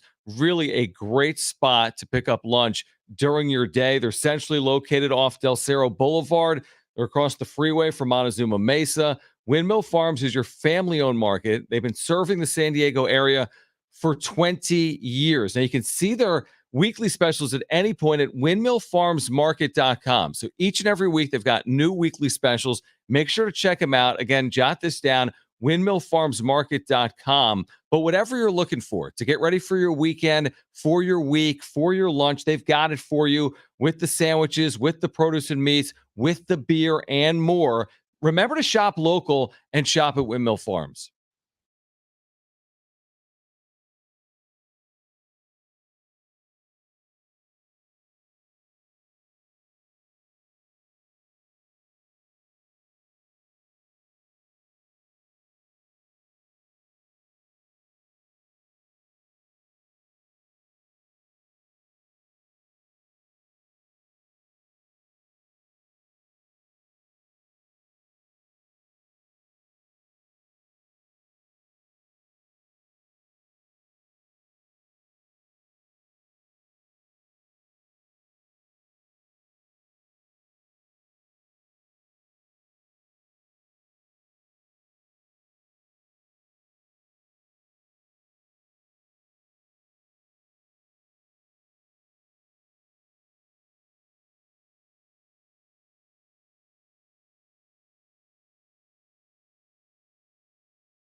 Annie Halperin, Union Tribune, will join us in 15 minutes. She was there when Manny Machado told the media he'll likely need elbow surgery. Now, we just heard Bob Melvin talk to the media where Bob's like, hey, listen, there's still a chance he wants to play. And I'm like, there's also a chance they put on 20 pounds of muscle this offseason. It's not happening. There's a chance that Jim learns math. It's not happening. Or how to pronounce shoulder surgery. It's not happening. He's like, yeah, well, he wants to play it out, and there's no chance. Yeah, right. It's like you got a 0.2% chance of something. You got to know when that's enough. I don't understand it. They could literally win out and be nowhere near the postseason. They could be 3-4 games out of the postseason winning out. That's a possibility. I don't get it. I just don't get it. And like you said, you add up 6 or 7 months, and that gets you into 2024's baseball season. Yeah, where's this math coming from? Like, yeah, he could be back in February. Well, no, not at 6 or 7 months. Like, if he's going to play this stupid season out, okay, it ends on October 1st. Probably going to wait a little bit to get surgery, maybe the end of that week. Okay, first week of October. All right, let's do some math here since I suck at it. October, November, December, January. So far, you're right. February, you're now into spring training. March. That's 6. April is 7. Is anyone surprised Jim was able to do that off the top of his head? Name the months in order through the new year. I was like July? Okay. I was kind of waiting for him to leave one out. I'm like, July, April, February. You're like, how can you? There's only 2 months. There's September, then March. Everyone says April doesn't matter anyways. It's weird.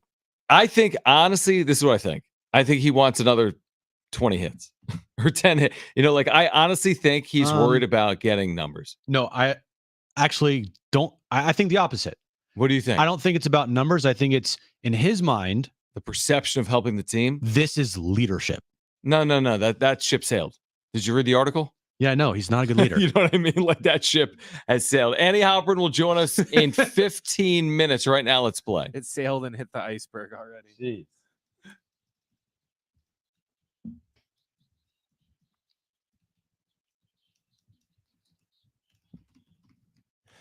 All right, 3 questions, 2 contestants, 1 lifeline. Today's contestants, we have Daniel and we have John. Daniel, you called in first, so you have your choice of John or Jim. Who do you want to go with? I love Jim, but let me go with the Iron Pig today. Wow. So Daniel's with me. He loves Jim, but apparently not that much. Yeah, not that much.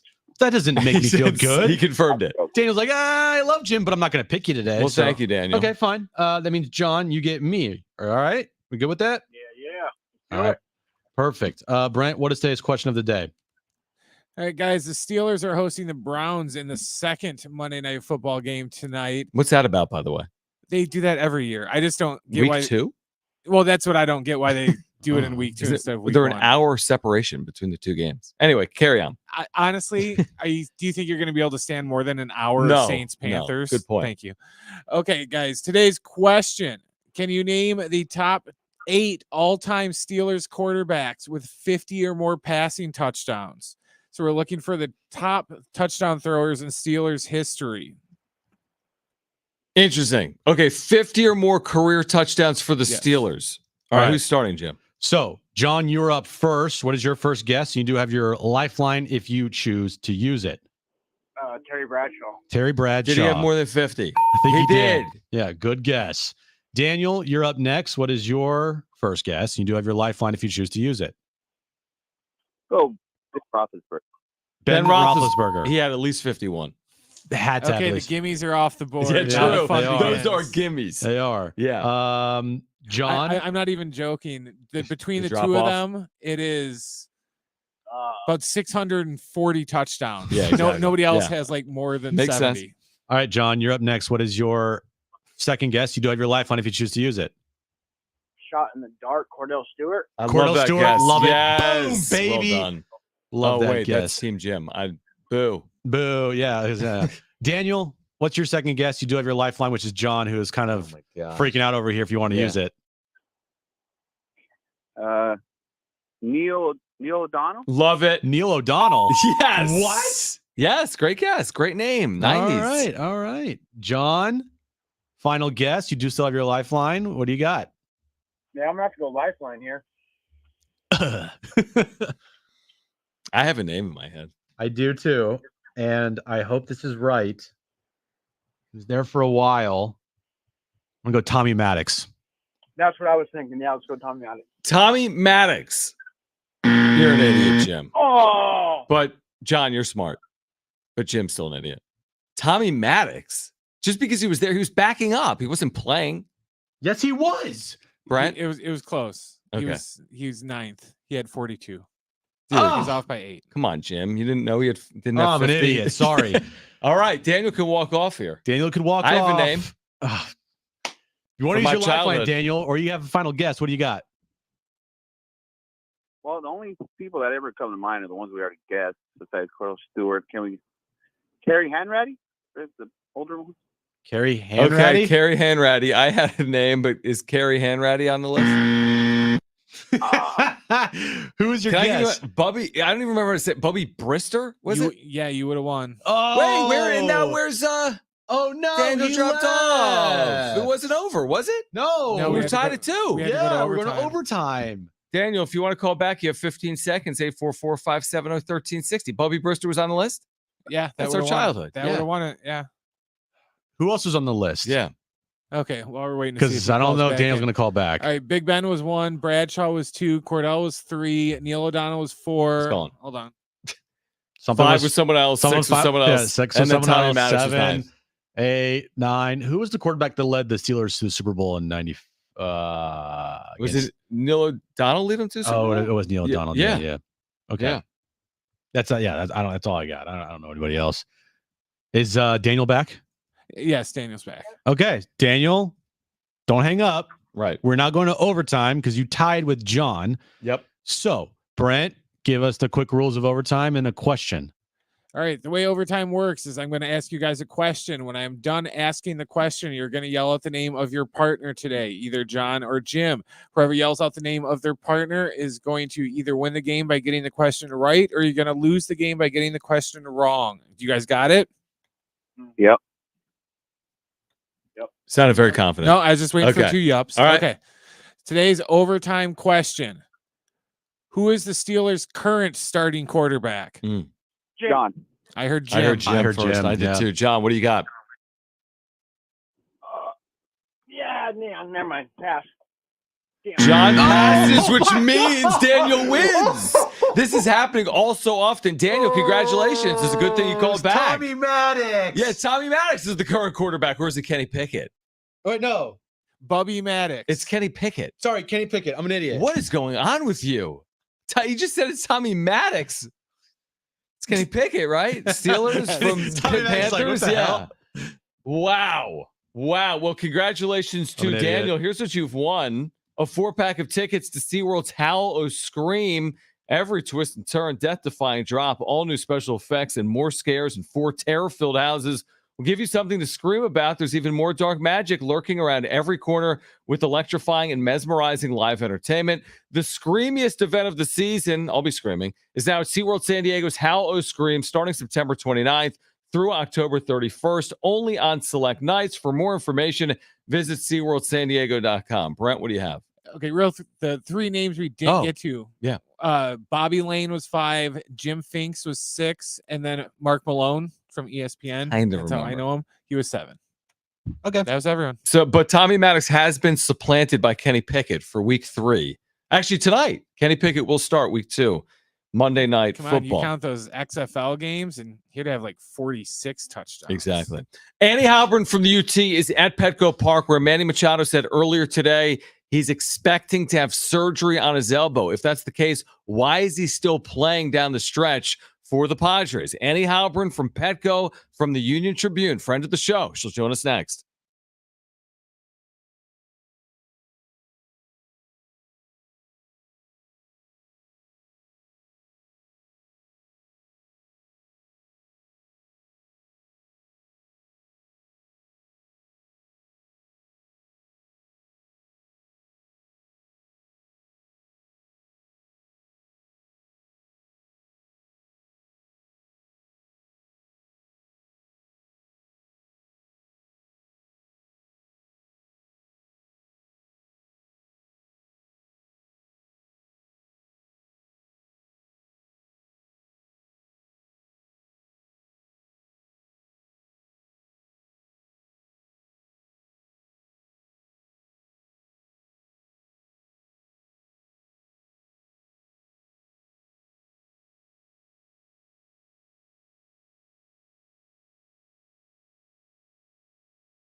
All right, this update is brought to you by Staples. Padres are now home for their final road trip of the year, or final homestand of the year against the Rockies. 6:40 first pitch tonight. Michael Wacha on the mound for the Padres. Manny Machado said earlier today in the clubhouse that he expects to get surgery, that he needs it. Expected recovery time for him is 6 to 7 months. And the Aztecs, they take on Boise State this Friday night at Snapdragon Stadium. 7:30 kick, 5:30 is when our pregame coverage starts right here on San Diego Sports 760. And this update's been brought to you by Staples.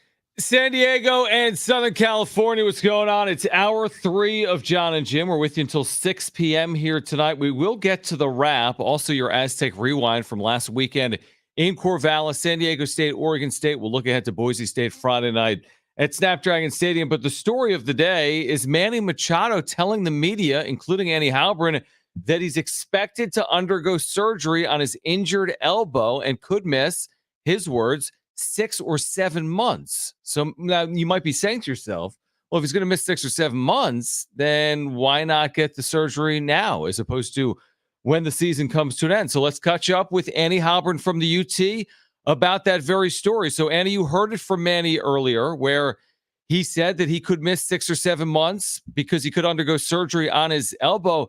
If that's the case, why is he still out there for the Padres? And thank you for joining us. Guys, thanks for having me. It's good to be here with you. It's a very valid question because if you do the math, and I'm sure you guys have, it lines you up into March. If you was to have this toward the end of the season or at the beginning of the beginning of the off season, there's not the answer that we got from Bob Melvin, and we really need to follow up with Manny on that as well. But Manny wants to be out there playing. He said as much. And the answer that we got from Bob Melvin is that they want him out there playing. You know, he's someone who it's hard to shut down. He's someone that is hard to tell him to get off the field if they think that there's a chance. Now, that whole chance is really throwing kind of a wrench into this whole thing because if you're a player, sometimes as implausible as it is that these guys could make the postseason, there is still this tiny chance that, you know, they're playing hot. They're facing some teams this last stretch that are not playing very well. They would need a lot of things to go their way. And he feels he can still contribute if, you know, that's where they're going. And if they were to get to the postseason, that would be where Manny wants to be. Now, again, it's not impossible, but it would be, you know, it's a far stretch. So it's a valid question. Like, look, those few weeks, and there was made mention today that, you know, at this point in the season, another 2 weeks really isn't going to matter all that much, but it does matter some. So I think what's going to happen is now that Manny spoke openly about this, because Manny doesn't typically speak about injuries, and I think that caught everyone off guard a little bit. I think what's going to happen is now he'll reconvene.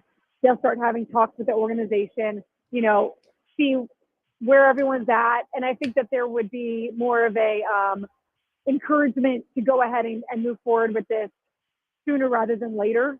I don't know that he will, but I think that there'll be more discussions now because a lot of this comes down to Manny kind of, you know, I know he had said that surgery was likely or that surgery was a possibility, but today he sounded like, you know, this surgery is going to happen. So I think that that's something now that kind of opens the door to more of those discussions. Absolutely. And, you know, coming off the heels of Kevin's article on Friday, we know that Manny Machado has a lot of power in this organization. I don't think we needed that article from Kevin to know that. and he kind of goes by the beat of his own drum. It's if Manny's hurt, no one can tell him that he can't play. No one can shut him down. No one can come to him and make it so, he rests and gets healthy. Do you think, Annie, like this is a situation where, people are maybe trying to tell him like he needs to get this, and Manny, for whatever reason, I get the whole quote unquote chance thing, but we all know this is over. It just goes back to Manny having nobody in this organization to come to him and kind of not put him in his place, but like tell him like, dude, for the betterment of the team, like you need to shut it down. And they don't have anybody to do that.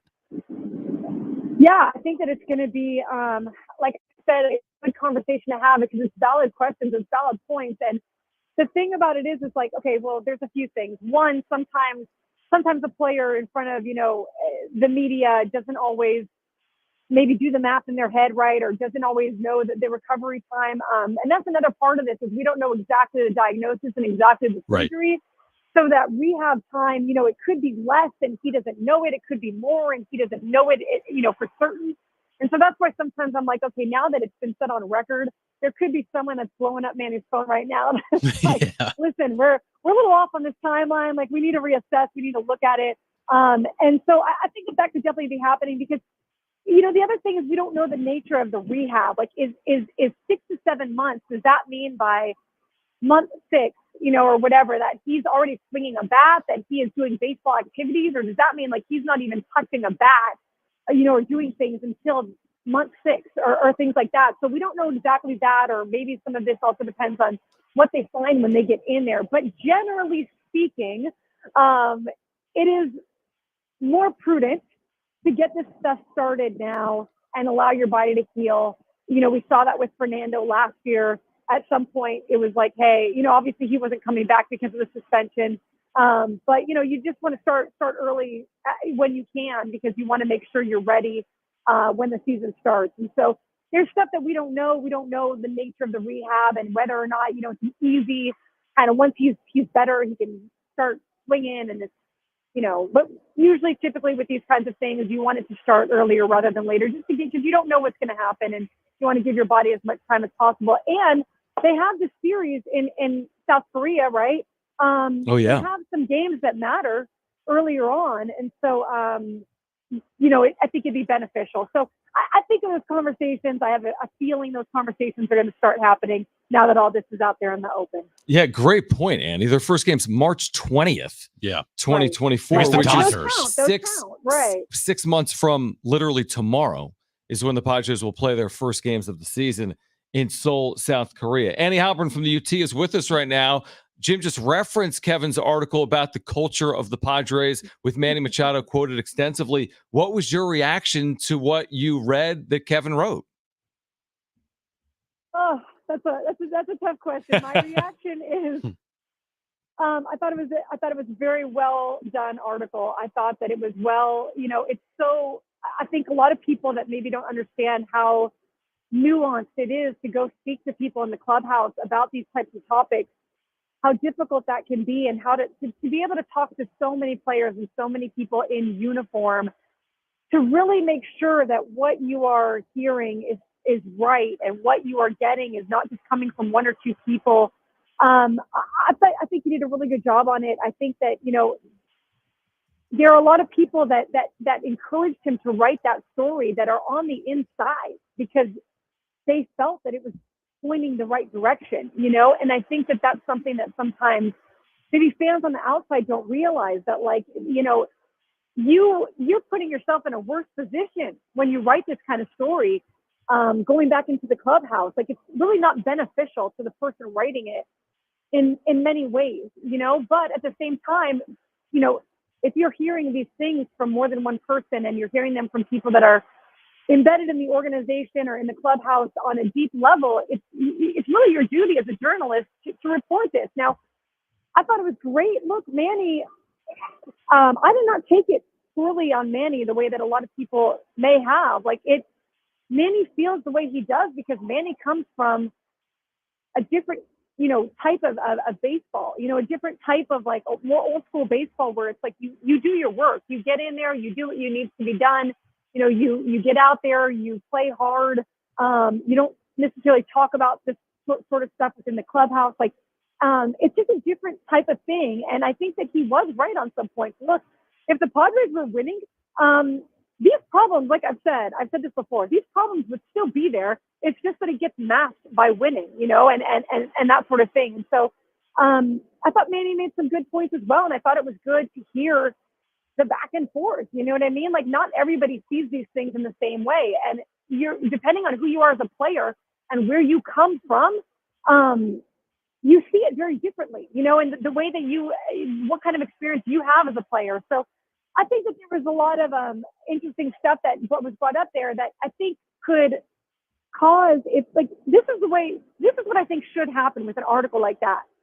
People on the inside should go, hey, like, maybe we should explore this. Maybe there is something to this. Maybe we should look at, and I'm not talking about just the clubhouse. I'm talking about the front office. I'm talking about the people that put this roster, together, because, and the organization as a whole, because this certainly isn't, just on one player or on a multitude of players.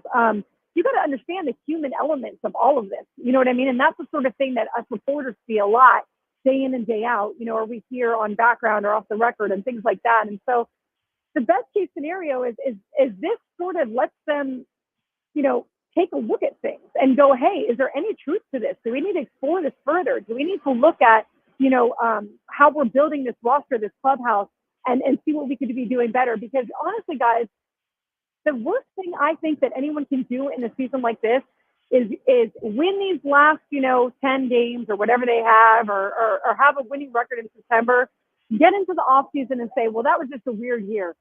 We're going to chalk this one up to just being a strange baseball year. Look at our run differential. Look at our, WOM. Look at our starting pitching. This was just a weird year. I think that's a mistake. I really do. I think that from what I've seen in my own two eyes, there's a lot of self growth that can be done. A lot of looking in the mirror, and that is not just from the players, from everybody, everyone, myself included. I always try to do that at the end of the season as well. So that's what you would hope that comes out of these sorts of things. That it kind of allows for more growth. Because I do think it's a mistake if they kind of just chalk this whole thing up to a weird year. I don't necessarily think that there's any growth in that.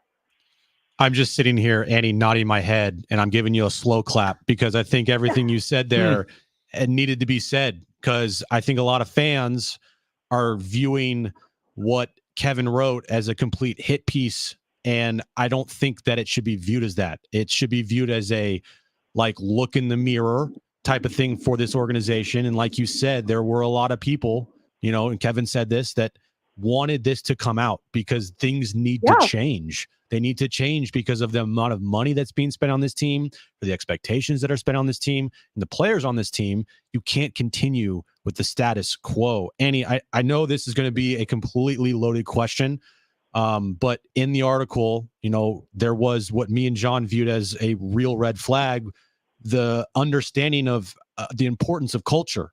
And when I ask you, what is the Padres culture? How would you describe the Padres culture, and what would you say the Padres culture is?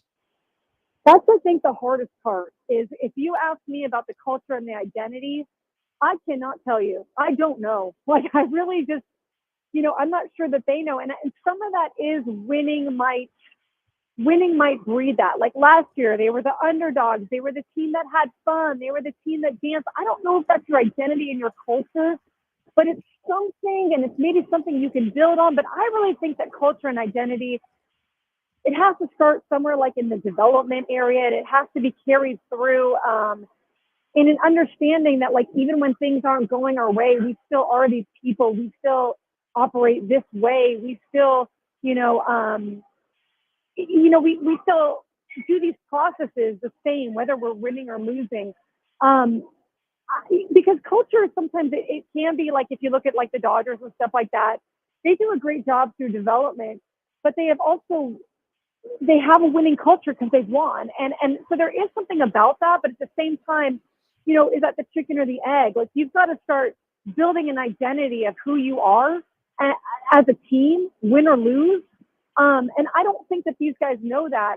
I think that, and again, I think that they're all trying. I don't see this as, they're not all trying or things like that. I think that there is the whole culture obviously does change, or the whole tone sometimes changes. When you're losing the way you have, or so many players are having bad years. But that's when you have to lean on the identity. You have to lean on, I thought Kevin's piece referenced, if guys are getting hit by baseballs, if your superstars are, maybe being, targeted in some ways. That wasn't happening, but necessarily. But you have to know who you guys are, where your line is. Like, what are you going to jump over the line for? What is going to be, what is going to be unacceptable to you guys? What are you never going to stand for? And I don't think that they know that. And that's not just like the whole raw part of it. That's the whole like work ethic part of it too. Like, what is unacceptable here? What is acceptable, for all players? Because there are superstars everywhere, and there are people on their own programs, but there are more of them here. And, there has been, I guess, kind of an allowance a little bit of kind of these guys to, I guess, put the cart before the horse in some situations, and so this is a long-winded, I feel like I'm saying a lot of words, but I don't know the identity. I don't know the culture, and I don't think they do either. And it is important. And you know what? Your leader doesn't have to be your best person on the team. Your leader is usually someone, I think a lot of guys shy away from leading sometimes because obviously you're worried about your own performance. But in order to be a leader, oftentimes you have to be performing on the field, or no one's really going to listen to you. Like that's kind of how it is in a lot of sports. But it doesn't need to be your best player. Usually your leader is the one that, like, and this is why sometimes with Hosmer, and I don't know whether he was, I'm not going to go into the whole Hosmer thing, but what it is like, so say you get a new player in, you get new guys in, or you get new younger players in. They might be very intimidated to go talk to the superstars or find out how things are done, or like, who do we get insights from? How do we know? But you need a guy that's doing well, but that is also empathetic to the plight of the guys who are not superstars, right? Like, they know what it's like to toil away in the minors, or they know what it's like to not perform well a lot of their career, to have to grind things out. Like, they need someone to go to. How are things done here? Who do we follow? Who do we look up to?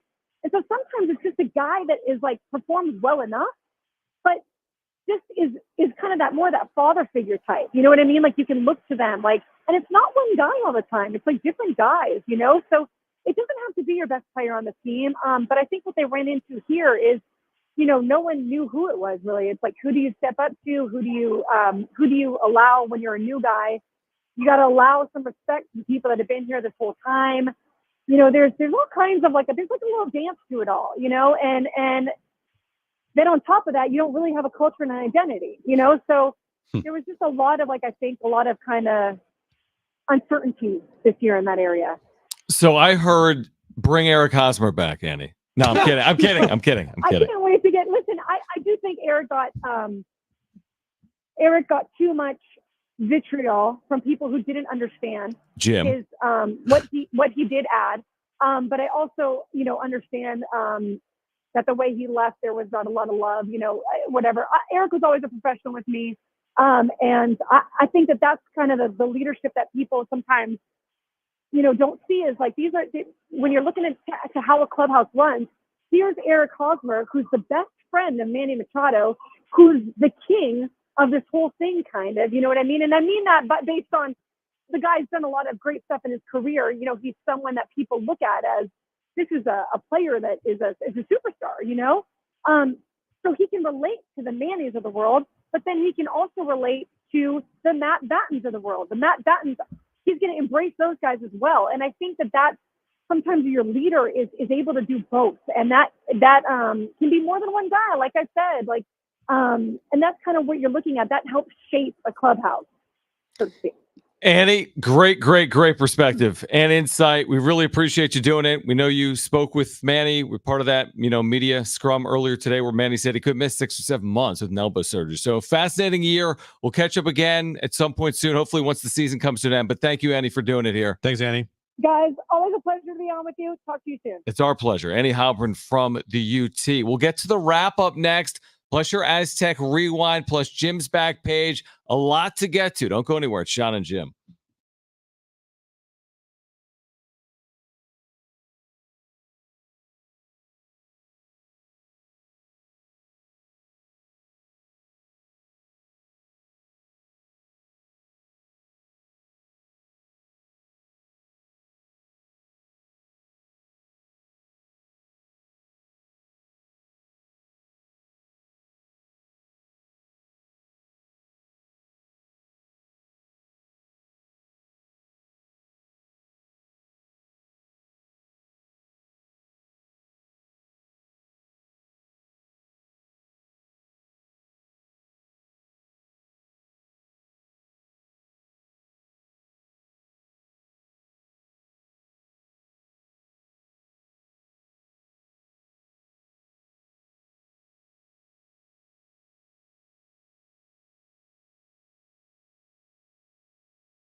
All right, we're going to get to the wrap on the other side, plus your Aztec rewind, looking back to this past weekend in Corvallis and ahead to Boise State on Friday.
All right, this update is brought to you by Staples Stores. NFL Monday Night Football to conclude week 2 underway. We got a double header tonight. Saints-Panthers. Saints lead the Panthers 6-3 with 3 minutes left in the first half. Browns-Steelers. Steelers have a 7-3 lead over the Browns. They open up the game with a pick 6. The Steelers did off Deshaun Watson. 8:46 left in the first quarter there. Padres, Rockies, final homestand of the season kicks off tonight. Michael Wacha on the mound for the Padres, 6:40 first pitch. And Manny Machado, who is still in the lineup because he believes there is a chance this team can make the postseason, said that he needs surgery today, and the timetable, according to Manny Machado, would be about 6 to 7 months. The Aztecs, they take on Boise State this Friday night, 7:30 kickoff, 5:30 pregame right here on San Diego Sports 760. And this update's been brought to you by Staples. All right, 760 presents our 2023 iHeartRadio Music Festival live this Friday and Saturday from T-Mobile Arena in Vegas. The biggest names in music all on one stage. Experience the show anywhere, streaming live only on Hulu, and listen on iHeartRadio starting at 7 p.m., sponsored locally by HES Solar. Let's get to this.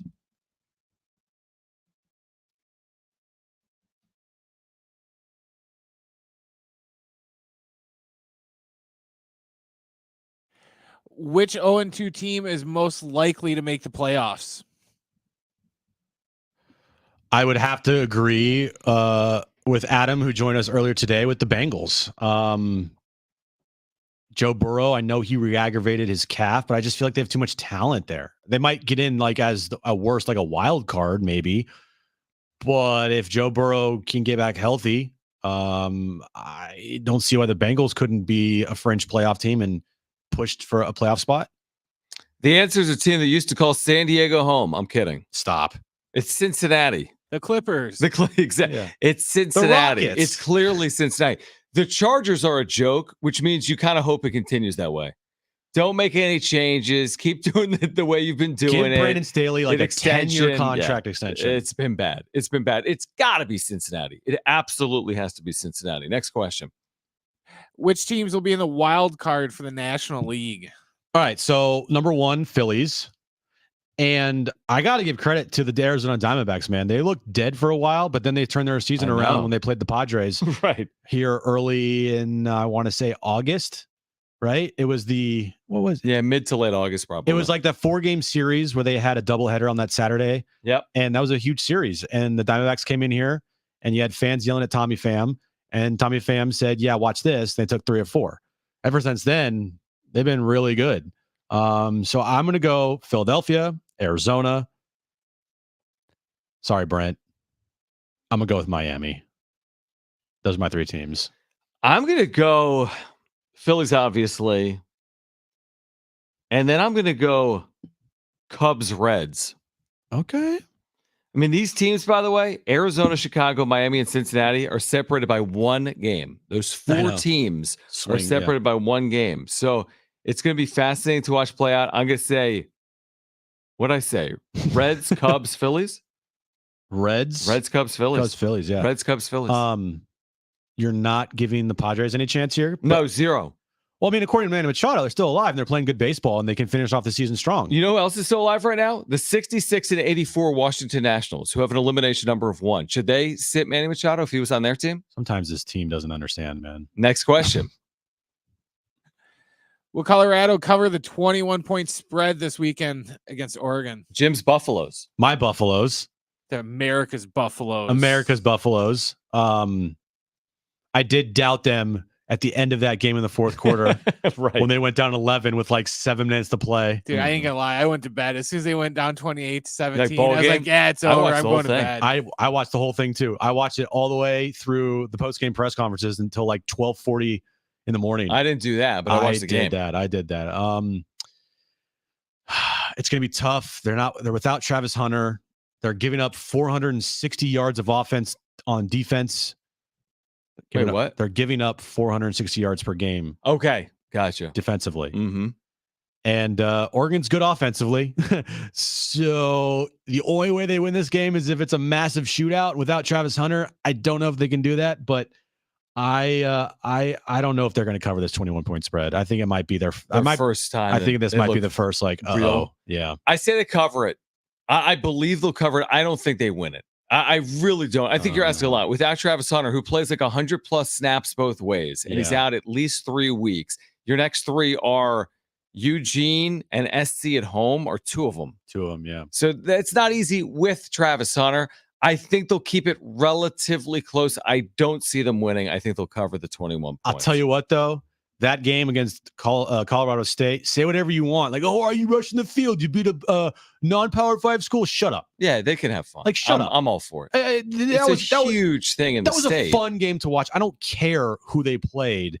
And by the way, Colorado could not have lost that game. They could not have had lost. much to be excited about lately. So and in the state, it's a big deal. It's like you don't know. I mean, nobody knows, but in the state, it's obviously a big deal. It was fun. A ton. It was a great game. So much fun. It was a great game. Last question.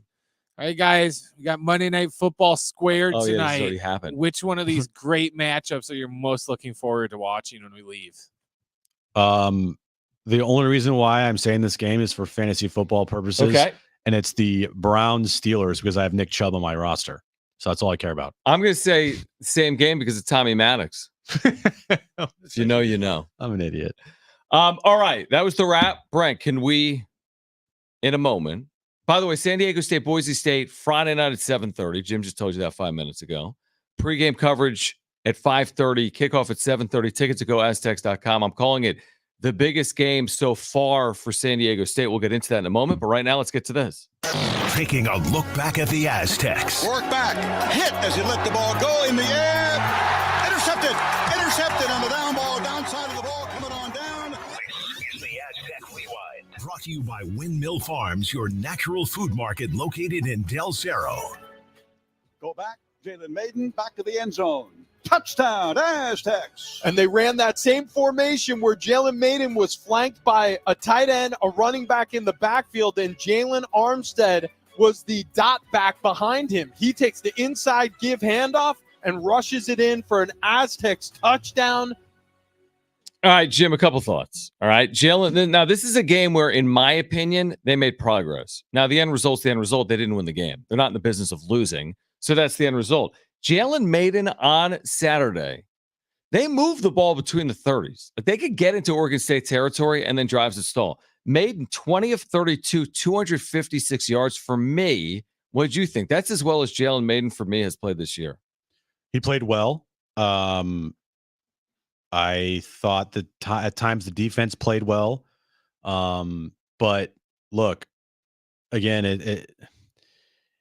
if they beat Boise on Friday, like this is all now going to on if they can beat Boise on Friday, then we're not going to be talking about the game against Oregon State. Boise means much more to their season than Oregon State. Is it a bummer that the last 2 weeks against Pac-12 schools, you know, they got blown out in one of them, and the other one they didn't get blown out because they were kind of in it, right? But you know, they didn't score points. They didn't get the ball in the end zone because that's what you need to do. Jim Facts. I like that. Yeah, that was good.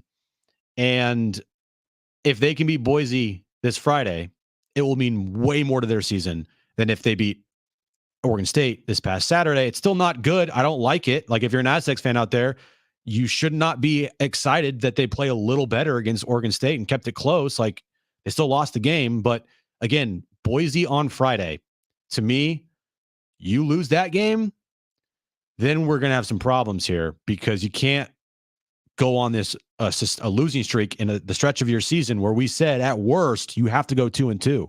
You go 1-3 in this like 4-game stretch here with UCLA, Oregon State, Boise State, and then Air Force before your next bye. You go 1-3 or at like doomsday scenario, you go 0-4, like, whoa. Definitely 0-4. Now, I've been saying you got to get 3-3 through 6 games and win one of your first 2 conference games. Because I think if you're 1-1 through Boise and Air Force, there's a path to a Mountain West title game. But if you're 0-2 through those two games, there isn't. So, okay, Jalen Maiden, I thought was better than he was against UCLA. They missed 2 field goals, by the way. But you're right. I mean, they didn't do enough clearly on offense. And again, they gave up chunk plays on defense. Brady Hoke talked about that this morning. 75-yarder. They got back into it for a moment. In fact, they were 2-point conversion away from making it a 1-score game. It's 19-9. The next play is a 75-yard touchdown. So for Right. whatever reason, that's something that never plagued the Aztec defense. And now back-to-back weeks, they've given up a 54-yarder, an 81-yarder, and a 75-yard touchdown. And the thing with the Aztecs this year is they have not been able to finish drives.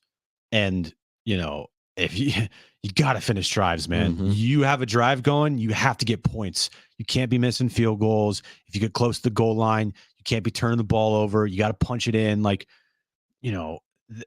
Finishing drives has been a very difficult task for this Aztec team to start this season. And frankly, it's been difficult for the last couple of years. So that has to change pretty quickly. And it's short turnaround. Now, luckily, Boise's the one traveling, not you guys. But still, this Friday, to me, I would say, just the start of your season, the most important game of your year right now. My positive was they cut the penalties down from the week Way before, down. way down. And I don't think they didn't have their first penalty until, was it second half? Maybe late they in also the made, first half. I thought they made the Clemson transfer quarterback look very pedestrian. 2 picks, 14 of 30. He did not look the part for Oregon State. Those are the first turnovers forced against Oregon State this season. Again, Friday night, San Diego State, Boise State, and your Aztec Rewind brought to you by Windmill Farms, the college area's natural grocer. They've got you covered for all your game day needs, featuring organic farm fresh produce and meats, an amazing craft beer selection, plus a full deli with award-winning sandwiches. Visit windmillfarmsmarket.com to see their weekly specials. Let's get to Jim's back page. That's next.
All right, there's no path for the Padres to the postseason, right?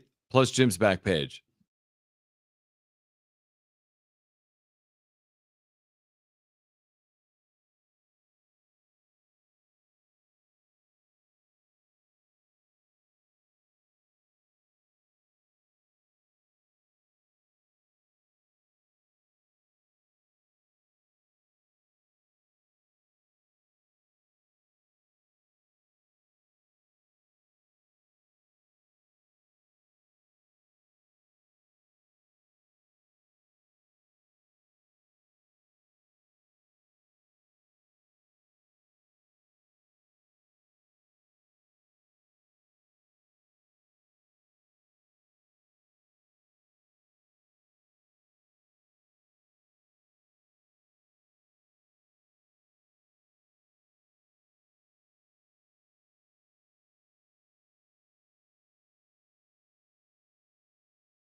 All it takes is this.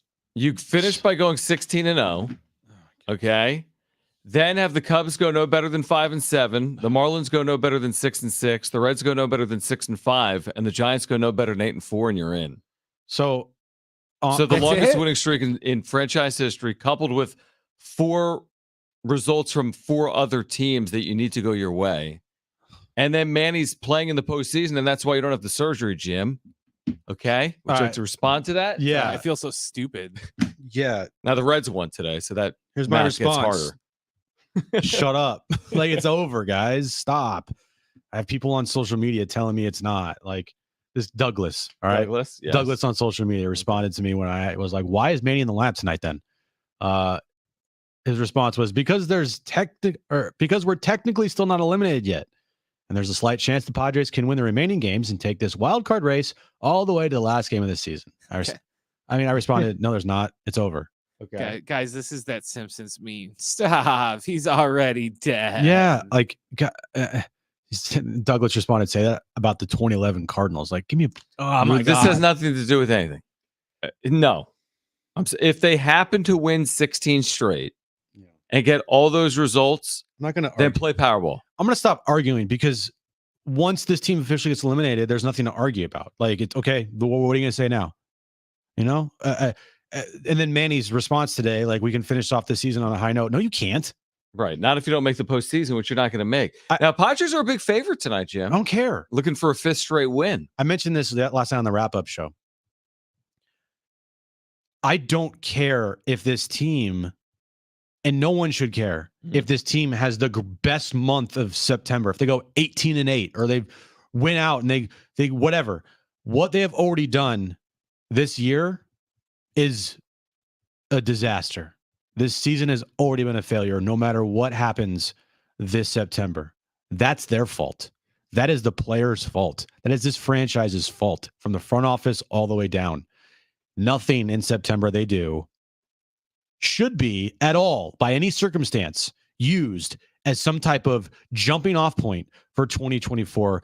Give me a break, because my retort to that is they had a perfect jumping off point from 2023 going to NLCS, and look what happened the following year. Unless they go 16-0 and the Cubs go no better than 5-7, the Marlins go no better than 6-6, the Reds go no better than 6-5, and the Giants go no better than 8-4. All right, a partridge in a pear tree. Exactly. Let's get to it.